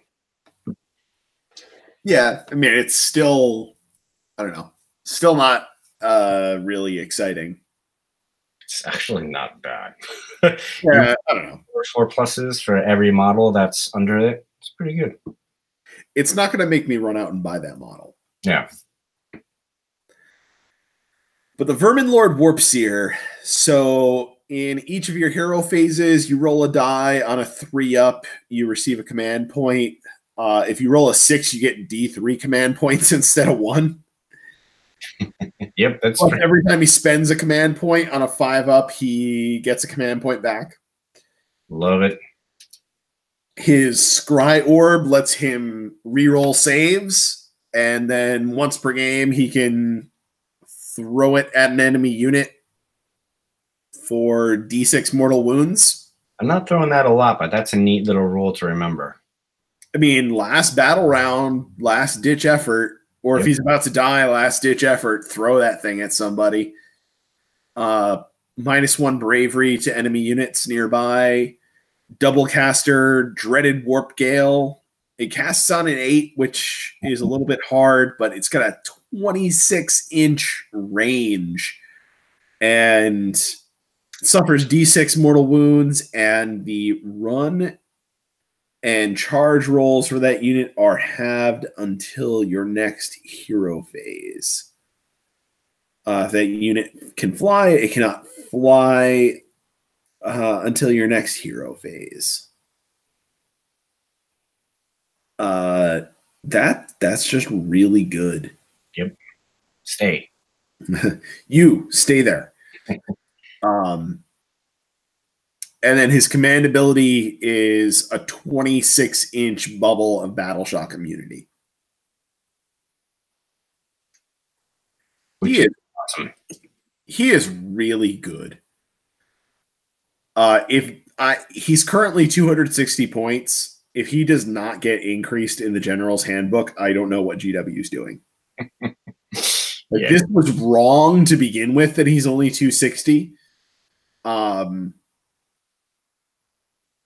Yeah, he's just so good. Yeah, he's in every list. I don't think I built a list without him yet. Yeah. Like how many points would he have to be before you started like stroking your chin and saying, do I really think he's worth that? He'd have to be like 350, between 350 and 400. I started thinking twice. Yeah. I feel like even if he's like 340, I'm okay with this. Yeah, I'm still taking it. Yeah, because 340, that's what like a Great Unclean One is. Am I okay with spending 340 on a Great Unclean One? Yes. Am I okay with spending 340 on this guy, who's arguably better than a Great Unclean One? Yeah, I'm pretty okay with that. You know what? I always take the Ethereal Amulet on the Warp Sphere because that's an unmodifiable 4+ save that you can re-roll, and then afterwards you get your protection of the Horned Rat. And I just watch people dump damage into it, and dump damage into it, and dump damage into it, and I'm like, cool, that was fun. You did 2 wounds. Thanks for pouring your army's firepower into it. Yeah. I mean, I feel like Suspicious Stone might be better. Maybe. I don't know. I like the reroll. Maybe it's me. Reroll on an unmodifiable save. Something about it I like better. It's probably just intuitive math. I don't know. Yeah, I feel like I need to math hammer that. But yeah, I'd love to see that. It may actually be correct because he can't get any increases because he's a behemoth from cover.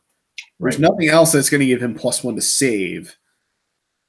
So you're really only negating like rend. Yep. So that's exactly it. There's no downside to taking it. Yeah, you're not going to lose out on getting armor buffs. Yeah, so it preserves that armor save that's rerollable. Mystic Shield doesn't matter. So it was fun. I was like, oh, you can still Mystic Shield, but you're rerolling your saves anyway. You don't really care. Yeah, I would need to do some math on that to see. He's right. The thing it doesn't help against is mortal wounds, but I'm still okay with that, I think. Yeah. Well, I mean, it depends. I don't know what the meta is going to look like in however long. Like how many mortal wounds at range are going to be flying around to hit this guy. I was just thinking that it doesn't help like protect him, but maybe giving him like is it the rune sword that gives you the -3 rend? Because I always find my attacks when I'm not rolling, 2 hits and 4 other ones, is it seems to just bounce right off of armor. So maybe his Doomglaive with the -3 to rend, he might be more of a damage dealer again. and even more worth Skitter Leap. I'm just thinking out loud. Yep. The Griff Feather Charm might be a good option for him too. Yep. All right. Moving on to not belabor the War Scrolls too much. Gray Seer on Screaming Bell. His spell's pretty good.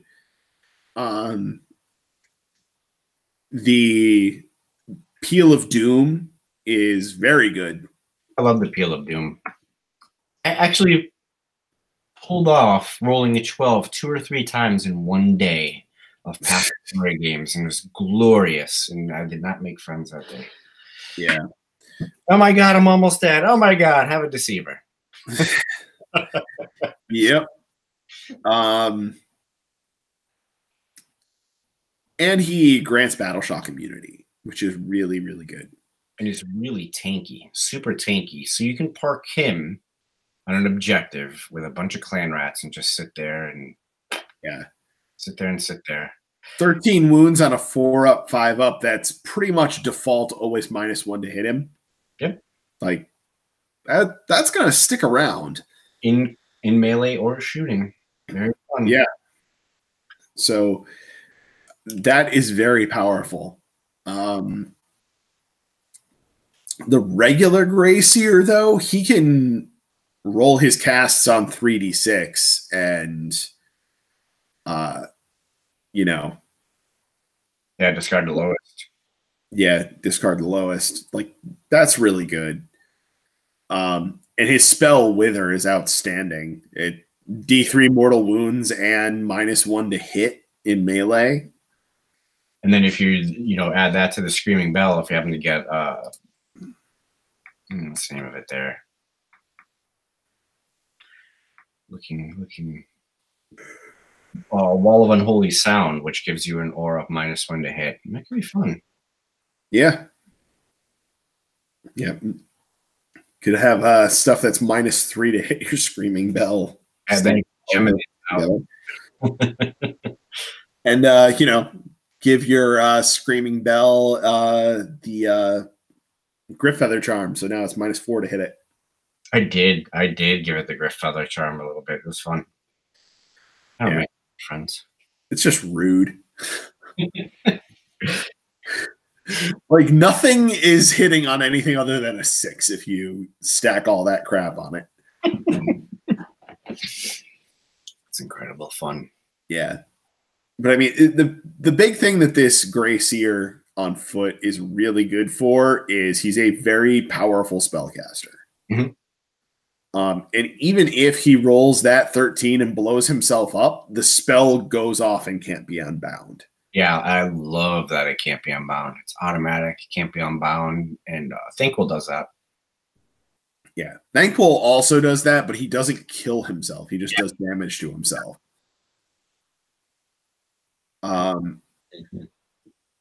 Arch Warlock, basically just an engineer that can cast twice. Except for he's freaking burly. Yeah. What kind of save? His Mark .0 power armor. Mm-hmm. And 6 wounds, too.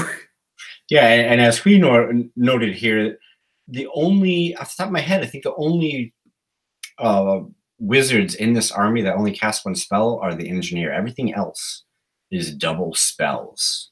Yeah. It's crazy. Yeah. And his spell is pretty solid. It sprinkles around mortal wounds on D3 enemy models. Yep. Or D3 enemy units, rather. So that's really good. And he's, for a Skaven hero on foot, he's not bad in melee. I think he used to be better, right? Like, one of these used to have 2 attacks. Yeah, the halberd used to have 2 attacks. That's lame. Change, yeah. I remember being really, really afraid of this guy previously. Yep. And now not so much. Yeah, he was a monster. He used to be able to just tank whatever he wanted to on his own. If he had a Griffin or a Pegasus. Yeah. Use some sort of a rocket pack. Yep.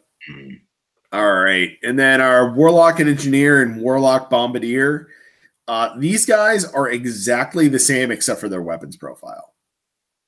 And this just makes me want to take the Bombardier every time because either one of these two, like you want to hide them in the back lines because they're just a 5-up save with 5 wounds. So you want to try and avoid them getting killed because they're just going to be like buffing your guys. It can be assassins. Oh, they can be. But like the Warlock Bombardier is just like you can just shoot off Doom rockets at 18 inches and maybe be useful once in a while. If you're playing fun games, it's cute to put him. I don't. I kept thinking it might be, viable in a competitive way. Maybe it's a trick up the sleeve, but it's fun to pop him through a gnaw hole and say, all right, if I roll a 1, he dies. But if I hit you, it's gonna be 2d6 damage. People don't like that. Yeah. 2d6 damage is frightening. Mm-hmm. A lot of armies can't deal with that very well. So, I mean, out of the 2, the Warlock Bombardier, and out of the 3 Warlocks, I think I'd probably take the Bombardier most often. I agree. Yeah. The Arch Warlock is what, 160 points versus 100 points for these other 2?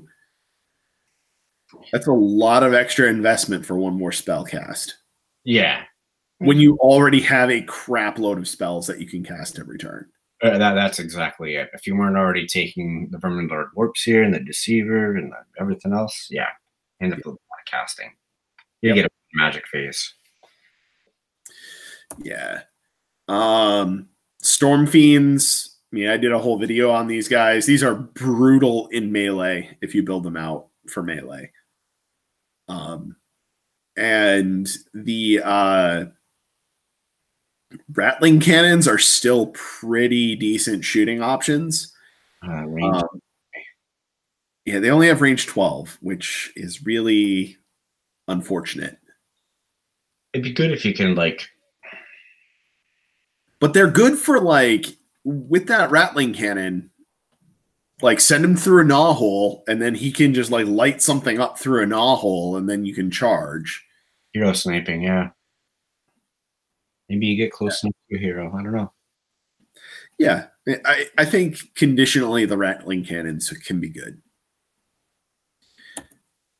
Warp Lightning Cannons. I really need to do a math hammer comparing Warp Lightning Cannons and Warp Lock Jezzails. Because I'm really not sure which one's better. Yeah. I mean, they're both really good. Warp Lightning Cannons are just rolling for, okay, how many mortal wounds do I do?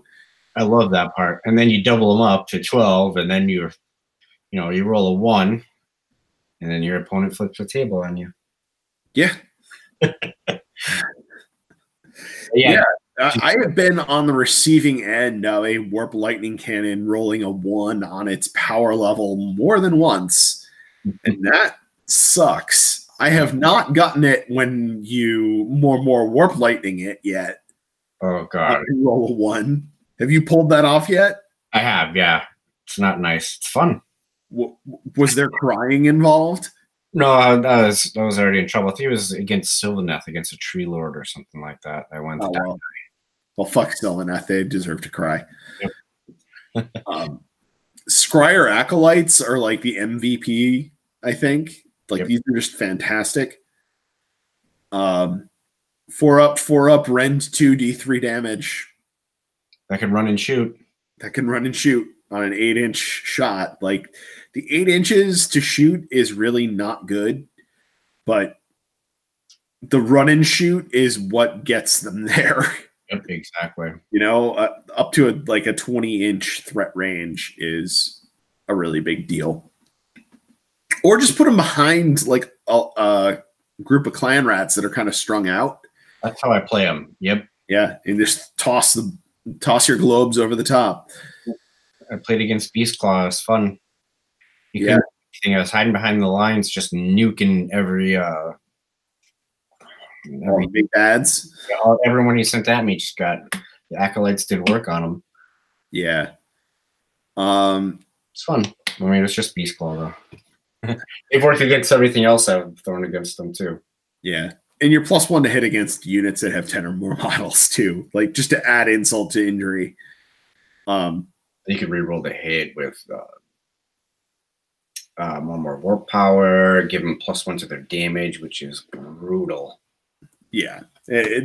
Just like stacking all of the buffs on these guys, like you can get them down to hitting on 2s, re-rolling, 4-up, re-rolling, rends 2, D3 +1 damage. It's really nice. And in a unit that I think you can take up to 30 of them. Yes, 30. Yep. Like you can cap this out at 30. like that should just wipe out literally any unit in the game. Yep. Like just you're dead. Goodbye. And you can really, I think, buff these guys and the Jezzails way more than you can a Warp Lightning Cannon. So it's starting to get me to see the value more in the Scryer Acolytes and the Jezzails over the Warp Lightning Cannon, which I love. I have the old models for it, and I love those models. We put them in for fun. Yeah. But my hot tip for anybody that is looking at their bank account and saying, man, I cannot afford Scryer Acolytes, and maybe I'm not good at converting. Mantic puts out some models from their Vermin line. I believe, what are they called? Like you'll see them like right away if you go to Mantic's website. But it's like $35 for a group of 20 of these guys, and they're on the correct size base. They look like Skaven. They fit right into the aesthetic. $35 for 20 of them. I got them painted up and sitting on my shelf right now. Looks like you were maybe got the night crawlers. Yeah, night crawlers. Those are the ones. Some cool unit weapon loadout options, you know, and they're clearly Skaven knockoffs. Yeah, they're a little bit bigger in scale than most of the Skaven are, but well, if you compare them to the heroes, like they're the same size as like Skaven heroes, so I think they're fine. It's good. They used to be all resin, and that plastic resin that War Machine uses, and I hate that stuff. So yeah.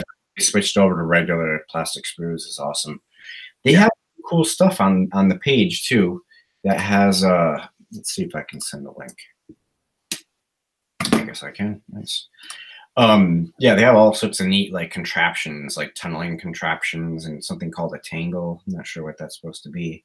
Yeah, really cool stuff to throw on the display board, that's for sure. Yep. Some cool contest stuff here. Yeah. Doom Wheel, I'm just like not excited about the Doom Wheel at all. Have you had any success with it?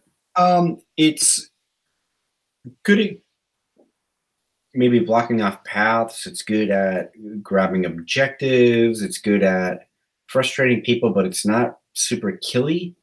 It is super fast.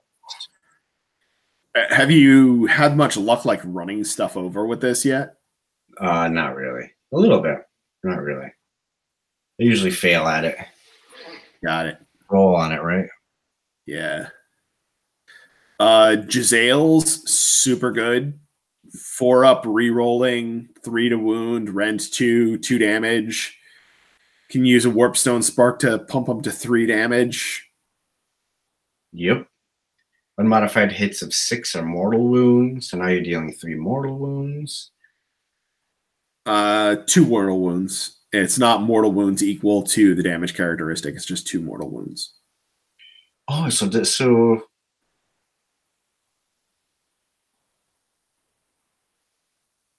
huh, so the Warpstone token won't work on that. Well, I mean, it's still good. Like, I'm not saying that's a waste in any way. No, it's a waste. I want 3.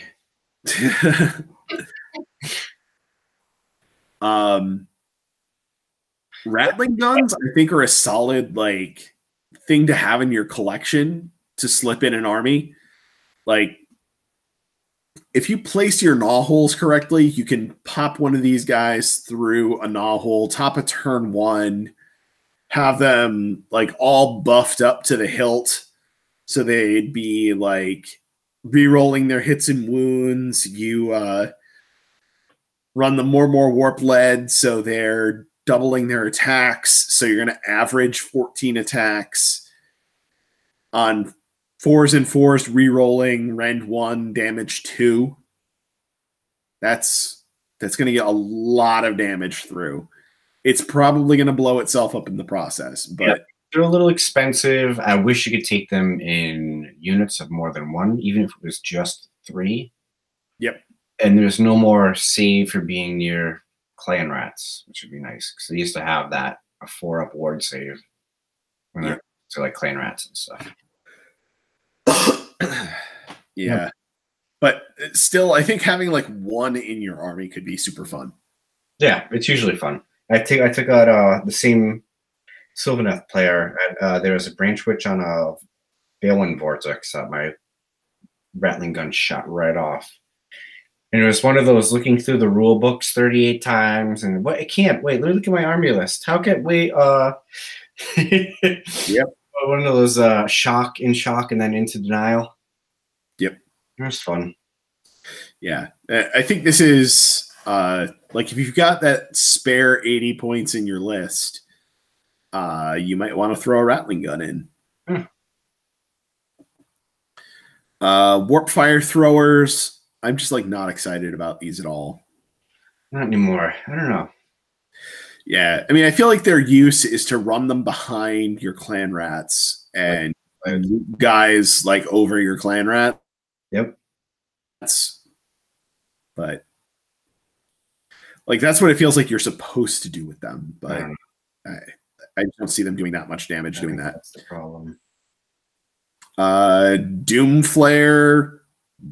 No, thank you. I don't even know what that is. Yeah, I don't. Yeah, exactly. Mini Doom Wheel without shooting. Nope. Yep. Warp Grinder really is just for tunneling unit. Tactical use, but I think it's really expensive. It's really expensive, and it potentially is doing damage to the unit that gets tunneled with it. I don't like that a lot. I do not like engineering. Yeah, that's just not cool. Yeah, it's only 80 points, which isn't bad. It's gone down. Yeah. So onto the Pestilence stuff. Plague Priest, like the regular Plague Priest on foot, I don't think is very good.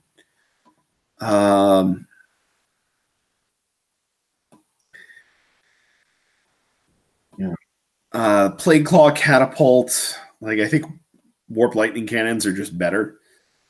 It's good in that battalion, but yeah. Right. It's good in that battalion, but that's about it. Yeah. Plague Furnace, we've already talked about. It's good. Battle Shock immunity, prayer that gives your Plague Monks +1 attack on each melee weapon. I also like how it doesn't designate like only Plague Monks or only Pestilence for the Altar of the Horned Rat ability. It's all SKAVEN tied. So you can even have clan rats surrounding this thing, and they're fine. Yep. Vice versa, Plague Monks around the Screaming Bell. Just a little fun thing I picked up.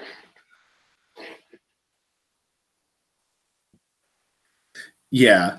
The downside to that is if you're not running Plague Monks, its prayers don't really do anything. Yeah.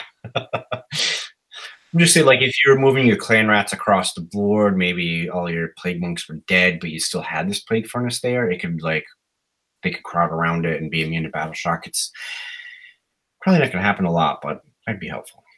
Yeah. It's a thing. It's there. Plague Monks, as we've mentioned, these guys are crazy little blenders. Yep. They're just like straight glass cannons. They're like the definition of a glass cannon. 6-up save, throw lots and lots of attacks.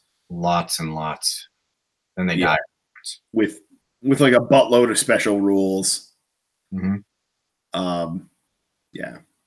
Not going into depth too much on these guys, but yeah, that's what they do.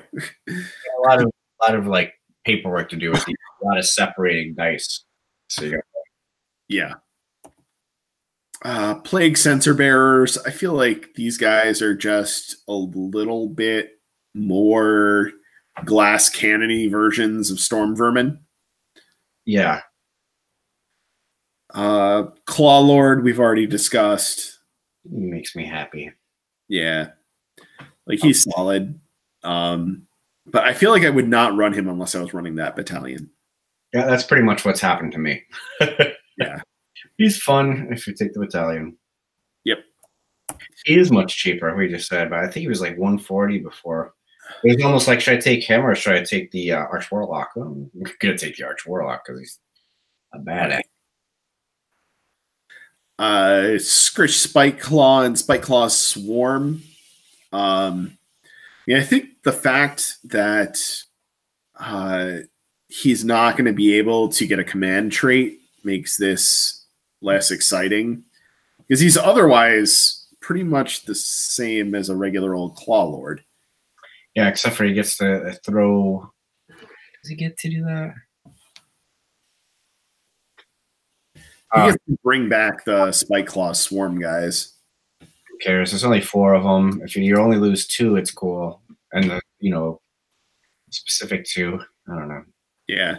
Hot tip though, like Scritch Spike Claw is a great looking model, so great alternate sculpt for Claw Lord. They do great with all of those Shadespire warbands. Like I can't wait to buy the Kharadron Overlords ones. Like they're very cool. Yep. Clan Rats, Storm Vermin. I think we all know what these do by now. Always take rats and lots of them. Yes. These are your multitudinous hordes of chumps that are going to die. Storm Vermin will hit you hard in the process. Yep. The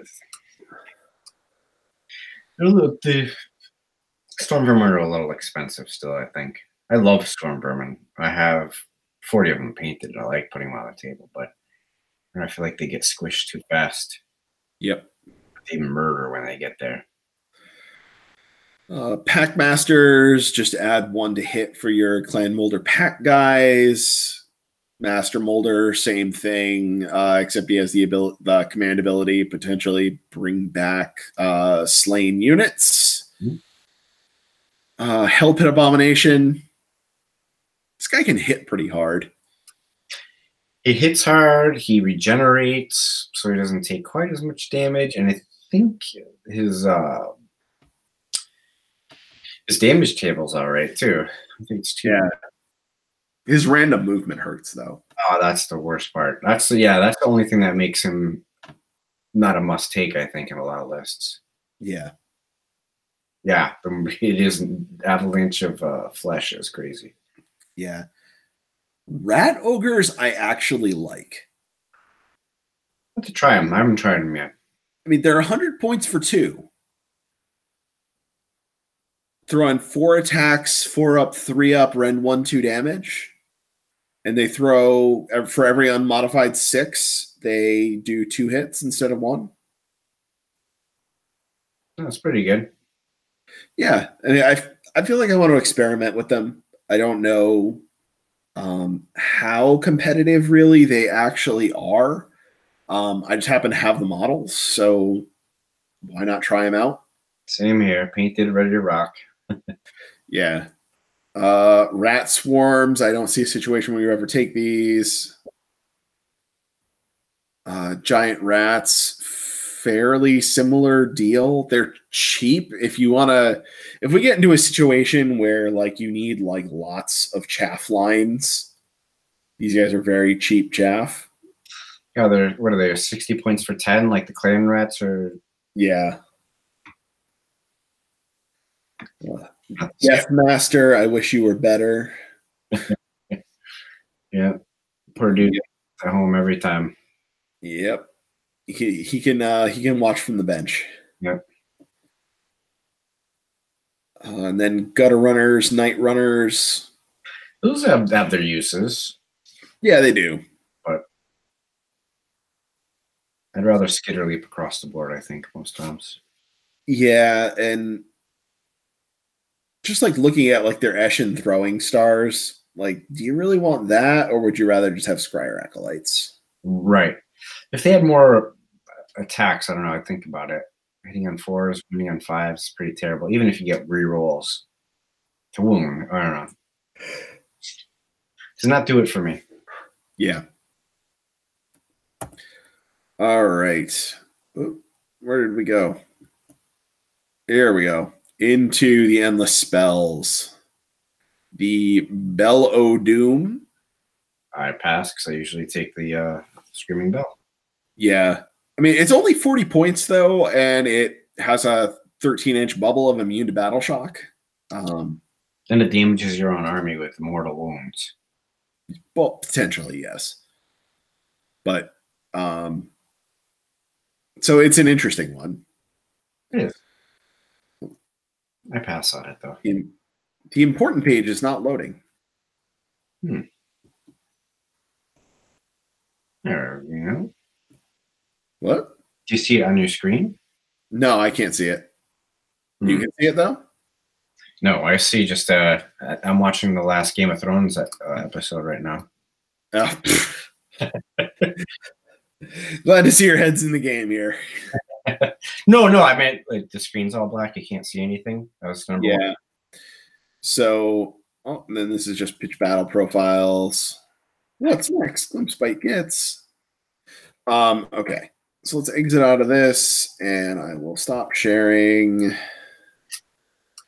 So the real thing that we need to talk about is the Warp Lightning Vortex. Because that's like the important endless spell for us to discuss. Am I just a bouncing ball now? What's next? There we go. Now I'm back. Here we go. So I'm just going to crack my book open, and we can read the Warp Lightning Vortex together. I'm going to get a shot of it right now. Yep.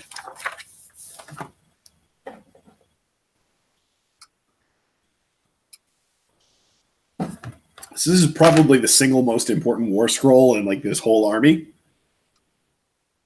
So it consists of 3 models, casts on an 8.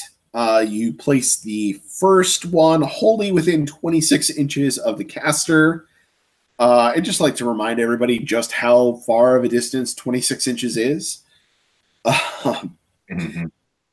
That is straight across the table. All right, I sent you a screenshot via Messenger. You want to grab it and you can put it up on your screen. I am not seeing it, but that's okay. We can just continue discussing the war scroll because we don't need to necessarily see this because it's just text. Yep. So then you create a triangle with each of the models in a 7 inches apart from each other. Nice equilateral triangle, taking us back to our high school geometry. Important note is that the second 2 pylons, the second 2 models, do not have to be wholly within 26 inches of the caster. They just need to be 7 inches from the first model. So that means model number 2 then can be 35 inches away from the caster. It's a lot of fun. People don't like it. Yeah. So the abilities, when this model is set up, and at the end of each movement phase, so you hit somebody twice the first turn this is up, roll 1 die for each unit within 6 inches of any models of this endless spell. Add 1 to the die roll for each other model from the endless spell that's within 6 inches. On a 4+, the unit suffers D3 mortal wounds. On an unmodified roll of 6, it suffers D6 mortal wounds.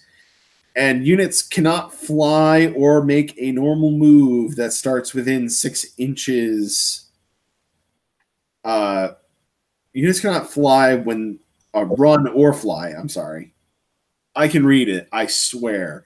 Units cannot run or fly when they make a normal move that starts within 6 inches of any of the spells in the endless spell. So basically, what we do is combine that with Warp Gale or Dreaded Warp Gale. Yep, Howling Warp Gale. Yeah. So let's just read Warp Gale again. Casting value of 8. When it's cast, pick one enemy unit within 26 inches of the caster that is visible to them. Suffers D6 mortal wounds. Run and charge rolls for that unit are halved until the next hero phase. The unit cannot fly in addition. So you just get a unit stuck there. Yep. Almost right. High moving unit, and you're in trouble. And it's just going to leave. Right. And then to add insult to injury with that, throwing the Soul Snare Shackles to decrease movement to stop things from getting outside of that range. Using other endless spells, like the Vermintide is a good example of an endless spell that just takes up a lot of room and can get right up there in their face. Is the Vermintide, you set up wholly within 13 inches of the caster, and then it has movement 7. So that's going to get pretty up close to that Warp Lightning Vortex area. Yep. So that can really prevent units from moving out of the vortex. And they sit there and take all the mortal wounds. Yup. Every movement phase. And when it's cast. Yeah, exactly. It's So pretty stuff just sits there and can't do anything. It is one of those things that you sit there and roll dice forever again. Yep. Which is a little, I don't know, maybe not everybody loves that, but other than that, I think it's pretty fun as long as I'm the one casting it. It's very fun if I'm casting it. It's tough to cast, though. Yeah, but it's not as tough as it looks on the worst roll to cast, right? Mm-hmm. Because you've got a command trait that can give your Master Clan guys +1 to cast. You've got your gnaw holes that are giving you +1 to cast. You've got your Warpstone Sparks. If you fire this off from a Scryer Wizard, that you're going to get a reroll. And you can fire this off from a Grey Seer, rolling 3d6, discarding the lowest, which comes out to an average roll of 9. Mm. Yep, it's pretty much guaranteed 100-point, extra cost, but extra 100 points to definitely cast it, and you want it cast. Yeah. Let me tell you, there are multiple games. I'm not sure how many games I played in a row with never casting it once. I know I played a full tournament and never cast it once, trying every phase. Yeah. Terrible. Terrible. See, that's when I decided to try the Grey Seer out, and it worked pretty good. Yeah. So I think really, there's talk of this rat trap list. And basically it is just the Warp Lightning Vortex and stacking move debuffs on your opponent between, Warp Gale and Soul Snare Shackles and throwing other endless spells in the way. So Ricky Mees he's in the UK, he's in Heat 2, and his list is like mostly endless spells. Which all the ones listed off pretty much. Interesting. Yeah. And is he 3-0 after Heat 1? I believe they won of the Heat. I believe he was, yeah. 4th place. He's in 4th place. Yeah. And I'm not sure where Dan the Beastman is, but he took Scryer too. He's probably in 1st place because he's won the past 2 GTs with his Beast Claw. I mean, his Beastman. Yep. So I think that's like the Rat Trap list is like the elephant in the room. Yeah, all the Skaven armies, like I don't think any of them placed 1st yet using this list, but definitely like 2nd, 3rd. Majority been done really well with the Rat Trap. Yeah, there's a lot of 4-1s and 5-0s that have been produced by this list already. Yep.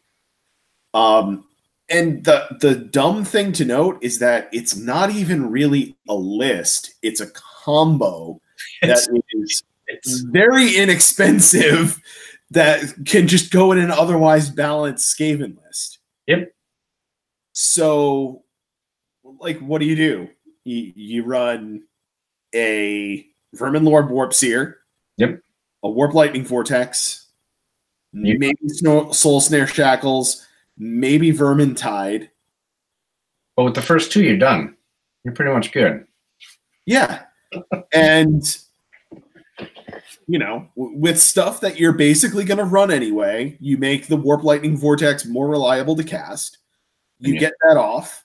You put it arranged in a way that's going to make it very difficult for your opponent to get out from under, that albatross around their neck. Mm-hmm. And, it slows down their movement and they take a crap load of mortal wounds for the pleasure of it. Yep. It's fun. Yeah. It's a very powerful little combo. Yep. Works on your own stuff. Excuse me. Vortex works on your own stuff, if I recall.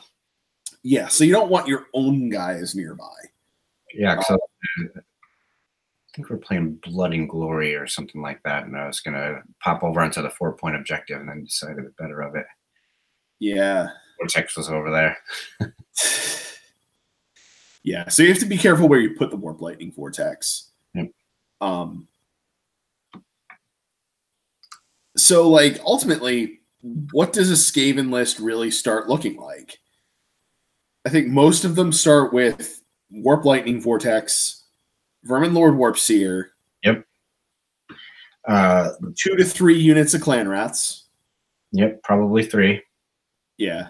Probably 3 or 2 units of Clan Rats and a unit of Storm Vermin. Yep. Especially if you're taking that battalion. It's tough to, like, the Clan Rats are cheap enough, but it's tough not to see. I'm trying to make sure. Yeah. For the 80 extra points, you get 20 extra bodies. It's kind of hard not to take them in units of 40. Right. Oh, so good. Yeah. And then, a Grey Seer and or Grey Seer on Screaming Bell. I love the Screaming Bell. Take it every list. I'd be in mine. Yeah. One of the Scryer engineers. Pick one, whatever you want to go with. Bombardier's the only choice, really. Yeah. I think, sometimes you might have the points for the Arch Warlock. Yeah. Engineer. Probably either Warp Lightning Cannons or Warp Lock Jezzails for some powerful range. Yep. And then some sort of other heavy damage unit. So probably Acolytes, because they're cheap and they do a lot of damage. Yeah, Acolytes, Storm Fiends are a good possibility as well in a melee build. Or you can go in the Plague Monk direction. Yep, not a bad idea. That's something, I don't know. I got to go down that path a little bit more with building lists. Because I know I was a little while ago building a lot of lists that had the Plague Monks in there again. I can't remember why I stopped fooling around with that direction, but yeah, hard. I mean, it's for 2 units of 40 Plague Monks and a Plague Furnace, it comes out to 660. Yeah, that's for the amount of damage. It's pretty good. Yeah, I mean, they just throw crazy amounts of attacks. Mm-hmm. And then if they're hanging out with the Plague Furnace, they're immune to Battle Shot. And they're mortal wounding you too on top of it. Yeah. Yeah, and they're throwing around some mortal wounds, and maybe you'll get some plagues. You know, it's pretty good. Yep. Pretty good. But I feel like that last piece of the list is like the modular bit, right? Like you probably want to go with some kind of long range shooting. So that's pretty locked in, I think. Maybe. I haven't been using the long range shooting. Yeah, I mean, I think particularly with the Rat Trap build, I think that's probably because, yeah, stuff's not coming to you. You probably want to take the Acolytes a little bit more. I mean, the Jezzails. Yeah, Jezzails or Warp Lightning Cannons, whichever one is more optimal or that you like better. You know, pick your poison. Yep. Yeah, it's interesting that's so much of the Skaven list just kind of builds itself. Yep. And then you have that last chunk of points that are like, you know, pick your heavy hitter. You know, do you want to run with a bunch of Plague Monks? Do you want to run Scryer Acolytes? Do you want to run Vermin Lord Deceiver? Do you want to run Storm Fiends? Yep. But the rest of the list is pretty, like, builds itself. Yeah, it's pretty easy thing to do. Yeah. I don't know what they're gonna do. Kind of dreading the General's Handbook, but that's coming out next month, right? Or the month after. So maybe they end of June, beginning of July. Hmm. So hopefully the next could change things, but I wonder if this was so close to the General's Handbook that they didn't notice the necessity for points changes in time. Yeah. Must have playtesters told them. Yeah, I mean, because this was, I would imagine this was already finalized at least a month ago. Mm-hmm. And this book hasn't been out that long. So they probably only had a couple of weeks of tournament results to look at before they made emergency changes. Yeah.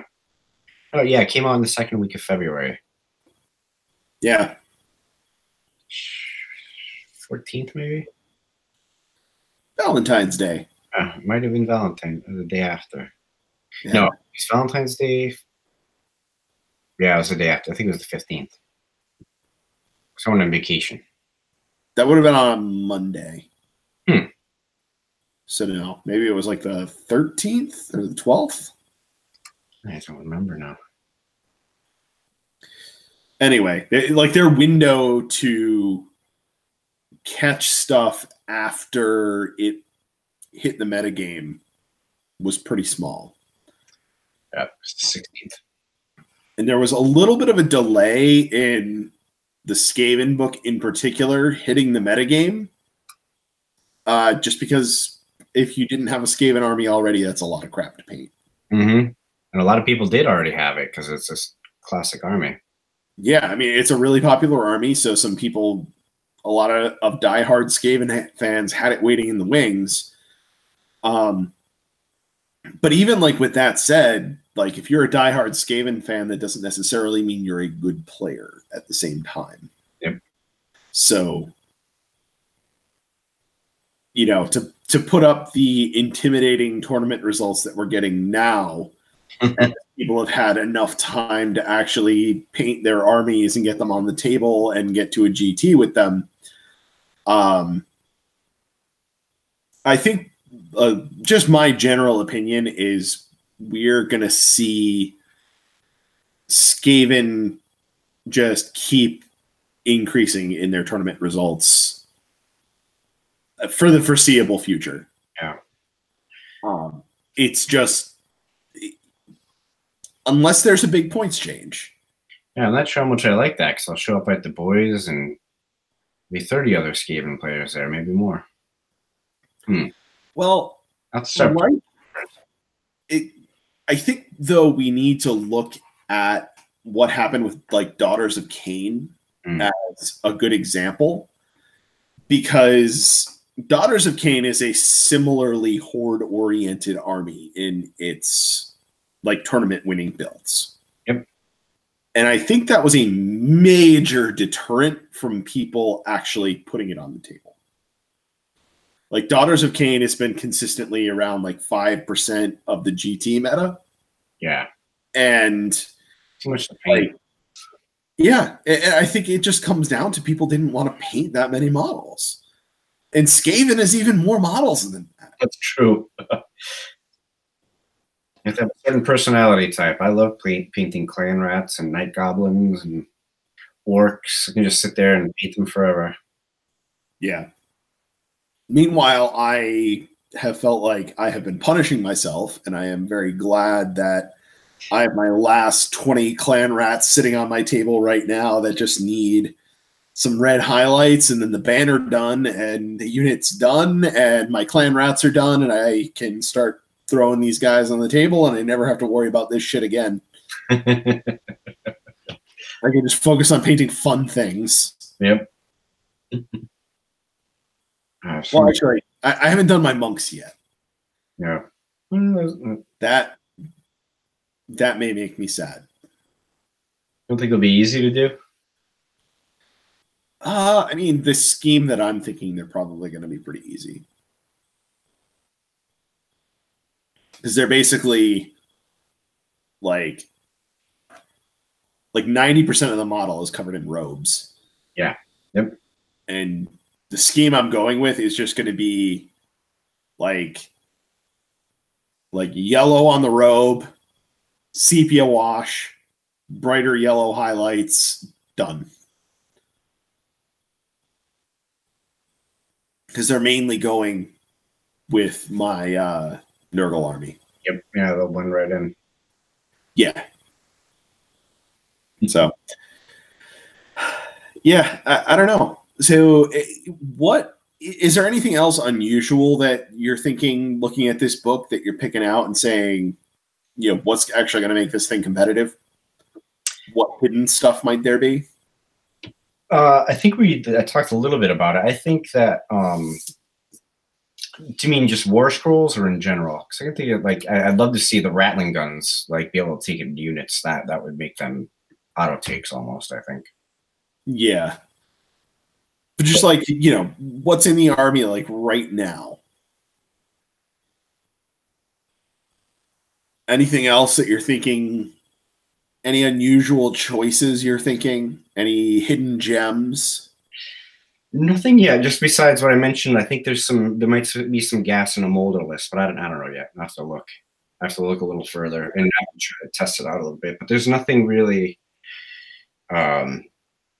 that I've seen. I've got to start really looking at allies. I mean, there's nothing I've really seen that is insanity that hasn't been used yet. Yeah. The interesting thing is literally the only allies you can take in a Nurgle army, I'm sorry, in a SKAVEN army is Nurgle if your general is Pestilence. Yep. So then you lose out in the Master Clan. Yep. I think it's worth it. I don't know. Yeah, nothing likes the ally of SKAVEN. I love that. Yeah. Yeah, which is really, really funny. Mm-hmm. It almost puts SKAVEN in this little corner that makes them almost not part of chaos. Yep. Even Archaon doesn't like them. That's all right. Yeah, like they're probably the only the only army in Chaos that won't ally with Everchosen. Is there any armies that don't ally with Skaven the other way around? I don't remember. I don't think there is. Yeah, there's no armies that can take Skaven as allies. Yeah. I wonder how a Chaos Soup, I wonder if there's something crazy in like a Chaos Soup army taking out. I've seen on Honest Wargamer a couple of Chaos Soup lists that were heavy Skaven that looked interesting. Saw one with like Kairos Fate Weaver, buffing casting to, which I'm not even sure if that works. Does Kairos buff all your wizards or just your Tzeentch wizards? I don't know off the top of my head. Let's look at the app. Let's go to the app, kids. Mm-hmm. I am just not familiar with that book. I can just look up the lore scroll too. Kairos Fate Weaver.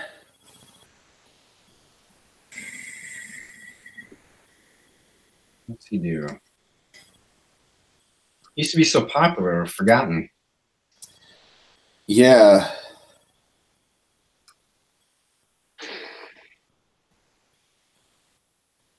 It's all spells from any of your, it's within 18 of them.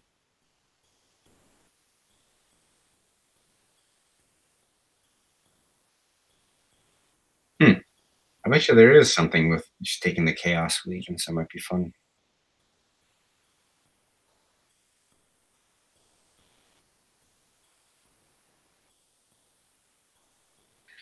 I don't know. Maybe I'm thinking of something different. Yeah, I did see when I looked either. I was like, yeah. I mean, what else would you throw in from other parts of Chaos to augment this? That would be better than all of the Skaven Allegiance abilities. Yeah, I don't really know. I don't know if there's an answer to that yet. I'd have to really compare all the war scrolls. There's nothing off the top of my head that I can think of that would make Skaven any stronger than they are. I think they're a great self-contained book. Yes. They are very, very strong. Mm-hmm. And versatile. You can build so many different types of lists. Yeah. I think, just looking at it as objectively as possible, this book needs some points adjustments. Mm-hmm. Because it is like that Swiss Army knife army. But, looking at, say, Stormcast Eternals that feel like they should be a Swiss Army knife army, but everything is costed in a way that you really have to make some hard choices and you can't run all the different pieces at the same time and all of that. Like, you don't have to make those hard choices with Skaven. You can really run pretty much whatever you really want. Yep, you can shovel whatever you like in there, pretty much. Yeah. You can try and min-max on Clan Rats and just run 3 units of 20 and I thought about extra points to do whatever with. I was thinking about 6 units of 20 and 2 Screaming Bells and seeing what happened. You're a bad person. I'm a bad person. First, can I summon in one fight? Yeah. How many Vermin Lords can you bring in? Yep.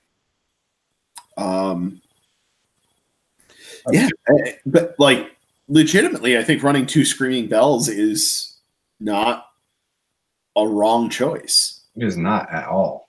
With all the buffs that it gives out to get the deafening peals, I believe is what it's called, the -1 to hit buff. Yeah. A game where that was on you for 3 turns, and that was not nice. Yeah, that sucks pretty bad. Yep.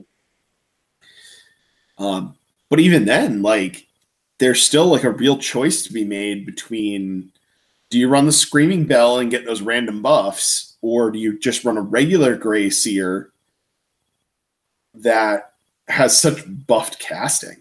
Yeah. He's the guaranteed caster. He's the scroll caddy. Yep. Yeah. He just gets there, because it's not just that he's rolling on 3d6 discarding the lowest. It's that he's probably doing that standing next to a gnaw hole too. Yep. So his average cast is really probably 10. Yeah, he's really, really well 13s, but he's really fun. Squishy, but fun. Yeah, don't roll a 13 is about it. It's my job. Yeah. I mean, you're like a professional 13 roller. Yep. Yeah, the book, I mean, there's not many bombs in this book at all, as far as the war scrolls all together. Like rat swarms I would never take. That's the only one that sticks out to me. Yeah. There's a bunch of things that I wish they were better. Yeah. Like the Warbringer, I don't think I would ever bring that. Needs a little help. Yeah. Gutter Runners and Night Runners, I feel like there's just other stuff in the tome that are better. The Night Runners are really fast and they get a move before the game. Gutter Runners can come in from any board edge. That's what they have going for them.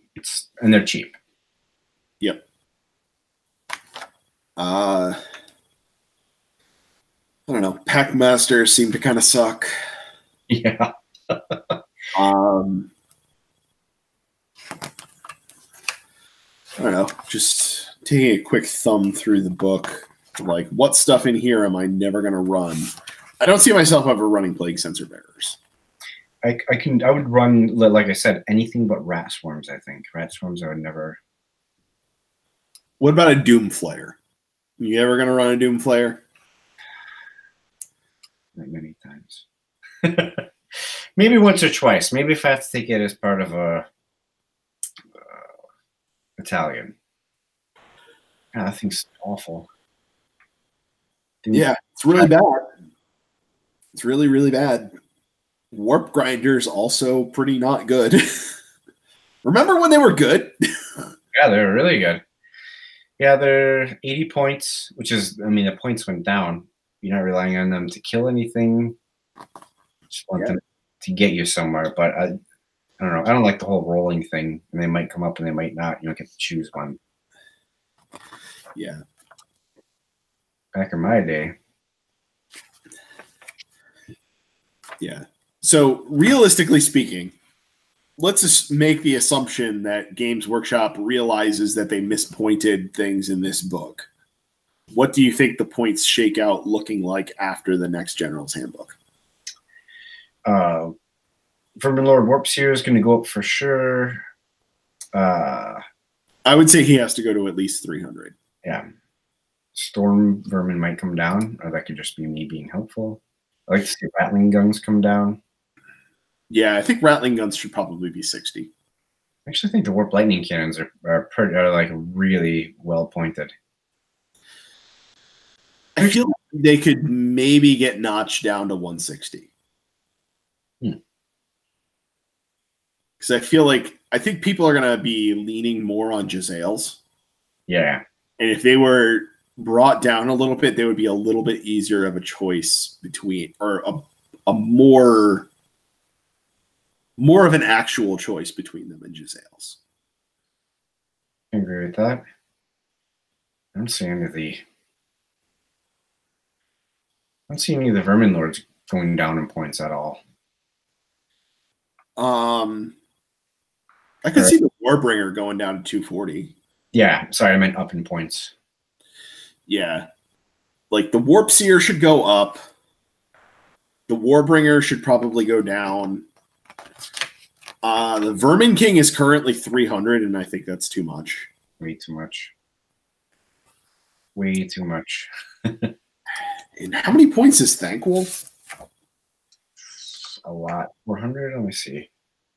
400. So he fits in as an ally somewhere. He could still ally in Skaven. Yeah, but nobody can ally Skaven. So Maybe Everchosen. Maybe Everchosen can take any chaos. Yeah, I don't know. Not that anybody's really running an Everchosen army. Not anymore. Yeah. I feel like Thankful at 400 probably needs to come down. Yeah, he's just all right. Yeah, I just don't like. I don't see him going into a competitive list because he just makes you sacrifice too many other things. He did when he first came out. I don't know. I'll have to experiment with him again. Yeah. I mean, you've got the model, so make that happen. Yeah. Actually finish assembling it. Yeah. You seem to have this tendency to half build your models. Yep, because then I get to a point where I want to do a conversion. I start doing the conversion, and then I run into a roadblock, and then I get like a sub-assembly issue that you just don't want to assemble the whole thing after you never get around to painting it. Painting doesn't bother me. Yeah, I wish it was a little cheaper. Thank you. Just point of order. Is your Maw Crusher actually all glued together yet? Absolutely not. Yep. Thank you. Screaming Bells painted. Yeah, well, there you go. Oh, that's probably been painted for 8 years. Yep. That's right. Yeah, no, I haven't painted that Maw Crusher yet. It's almost done. Yeah. I think the Screaming Bell is on point at 200. I don't know if the Warlock Engineer should go down or the Bombardier should go up. But they shouldn't be the same. When they're the same, it's too easy. You take the Bombardier every time. I would actually take more Warlock Engineers if they did go down in points, because you can cast Warped Lightning multiple times. And I think this is the only time I've ever seen in any War Scroll where you can cast the same spell over and over and over again in match play. Right. Which I'm not sure how great it is to do that. Would I take 6 of them? Maybe one time. Yeah. Not normally. Yeah. It's a 13-inch arcane bolt, like old arcane bolt. Yep. So if you do more and more warp energy, it's even better. It's decent. Yeah. Sorry, yeah. Oh. Yep, his pistol sucks. Arch Warlock, I feel like, could go down. 160? Yeah, it's currently 160. I feel like 140 is more reasonable. Yeah, I think that's what he was, too, if I recall. Yeah. He used to be auto take. Yeah. Scryer Acolytes feel like they're low. Yeah, you could take a ton of them. Yeah. I feel like I would not be shocked if they went to 80 for 5, or if they did something where they were like taking him in 10s instead of 5s. I would do that all day. Yeah.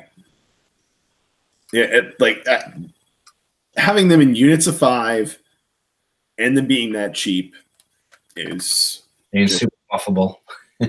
Yeah, so buffable. I don't think they're going to throw any like FAQ or errata at the book at this point, because that would just be changing stuff because it's like, oops, we made this too powerful. Yep. And I feel like they've at this point learned their lesson from that. Yeah, no more knee jerk. Yeah, no more oops, we made an oops, like writing this rule, so we're going to change it. Here goes your whole book invalidated for you, Caradron overlords. Yeah, I think the problem that I really see, like looking through this book, is like I can't tell, like as far as like individual units, what things would need to be more expensive, like specifically to make it all kind of like make you make some more choices. Yeah, I don't know. Like, And honestly, it makes me think that like one of the things to do would be like make clan rats more expensive. Yeah, I keep thinking that too, because they are cheap as it gets. They're Yeah. probably cheap. And if you make your go-to battle line more expensive, then it really like auto makes everything in your list have less room. Yep. And I think that's what happens to me, because I see that 80 points and like I spend that 80 points. So if you made that unit bonus better, or more expensive rather, I think that would help a lot. Yeah. But like clan rats at a higher price are really hard to justify too. Because like they're just not very good. Nope, they just sit there in the way and grind you down, or be ground down. Yeah. So I don't know. I don't know if the points are going to change on the Warp Lightning Vortex, just because it's so powerful. I don't know. I don't think that I see them changing the war scroll on that one. I don't know. I feel like 100 points is the max they want to charge point wise for any endless spells. Yeah. Nerf the scroll a little bit. And I think this is the first endless spell that I've seen at 100 points where I'm like, yeah, that needs to be 100 points, maybe more. It's in my list too. I'm not even thinking about it. Yep. Yeah, like I'm not even thinking about it. I'm hitting the auto include button on that at 100 points. The what is it? The Taurus in Beasts of Chaos is 100 points. Like that's probably going to come down.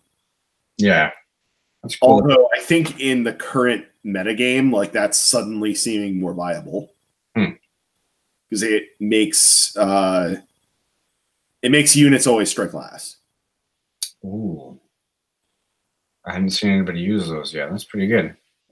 Yeah, and I think people aren't using it, one, because it's Beast of Chaos, and two, because it's 100 points. And until recently, Always Strikes Last was not that big of a deal.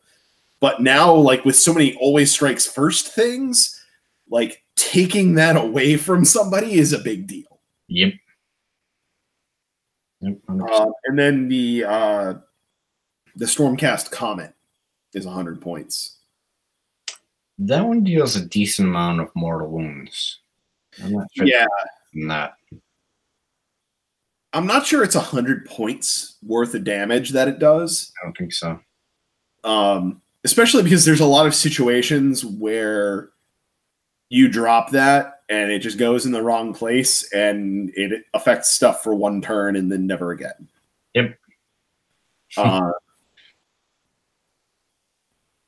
And then Purple Sun, which I don't know what they were thinking making that 100 points to begin with. No. Yeah, I think they're scarred from Purple Sun of the past. Yeah. They wanted to make it look good on paper. Yeah, it's not very good. Oh. Yeah.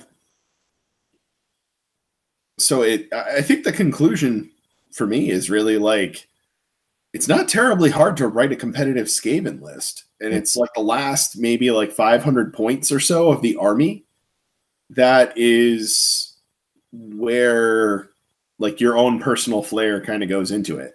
Exactly. You'll see a lot of lists that have the same stuff in it, but I don't know, it adds a lot of, you can have a lot of different themed lists, I think.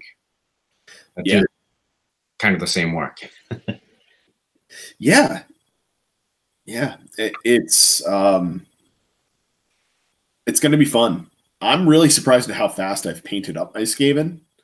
Yeah, you're really firing through them.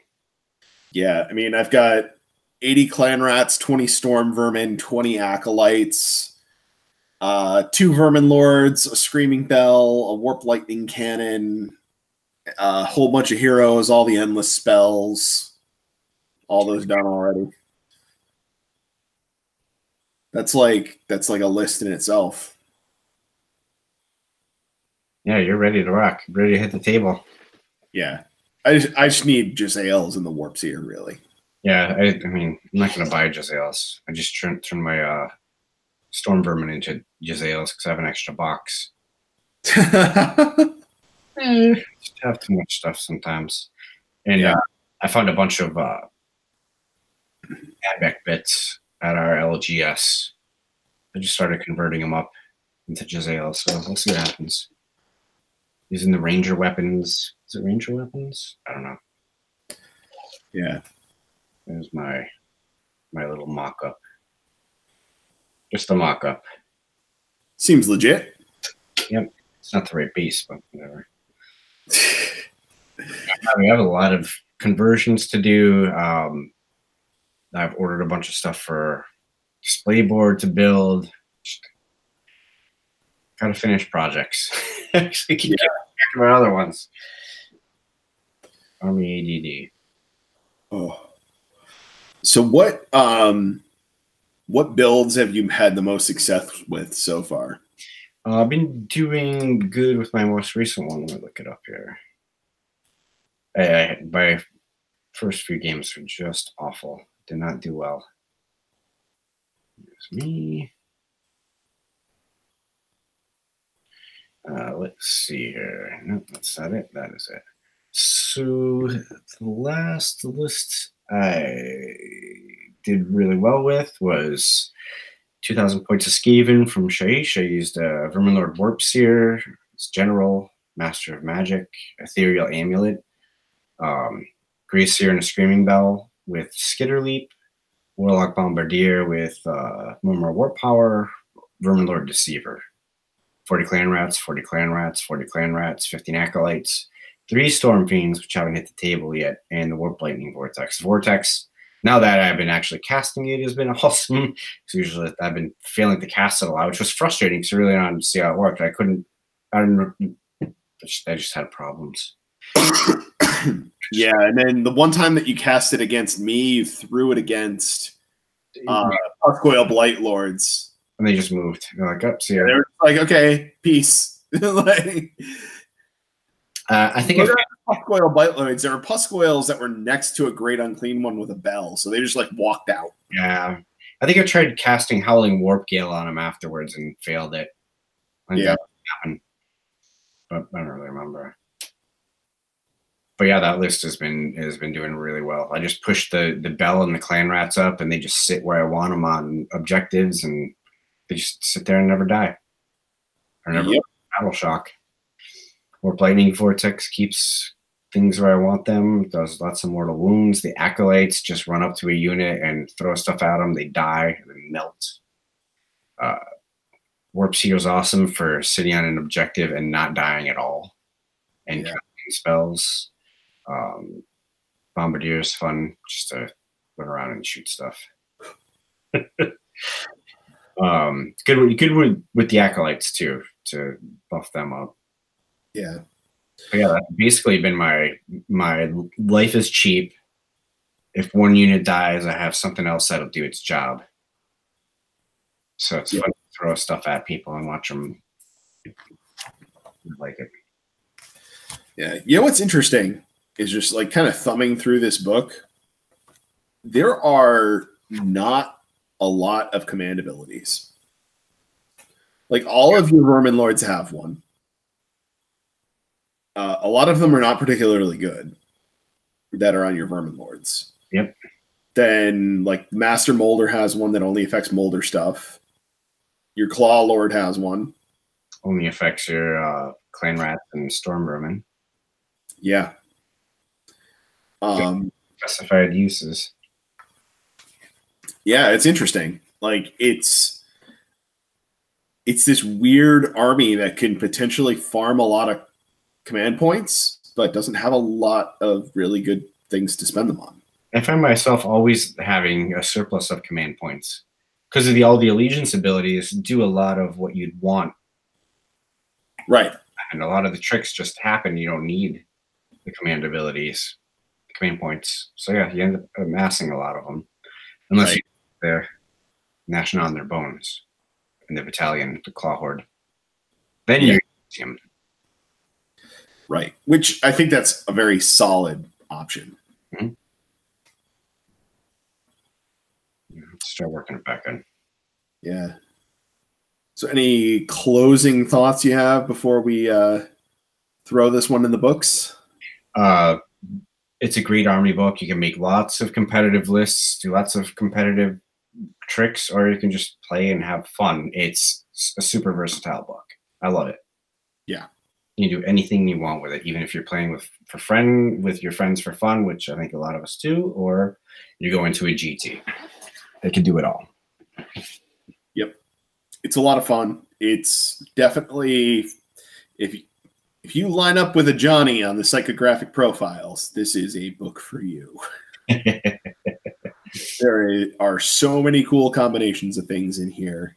So many. I don't even know. I'm sure we haven't even figured it all out yet. That's exactly what I always think. I'm always reading through it and I'm like, all right, there's got to be something I haven't found in here yet. There's got to be some trick. Right. 70 of them. Yep.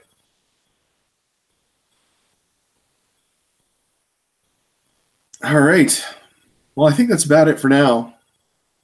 That's all I got. Yep, me too. I think we should, especially after this weekend, look at some of the people's lists that have been in GTs and just talk about those once we get more of a database put together. That'd be fun to talk about. But I think that's it for now. Yeah. I've been glancing at lists, and the commonality that I've seen is that it's like that last like 500 or 600 points in the list. Like you have 1,500 points that are like identical in almost every list. Yeah. And then you have that one last little bit, and like it's not like everybody's running the same things in those slots. But people are having success with all kinds of different things. I don't think anybody's settled on like a build yet. That's nice. But I haven't, I mean, I tried hard not to look at what other people were doing for a while, but I just started looking really this past weekend to see what other kind of lists were doing stuff. Right. Well, anywho, I think that's it for now. So I believe we will be signing off from this evening. We will talk to you all later. Indeed.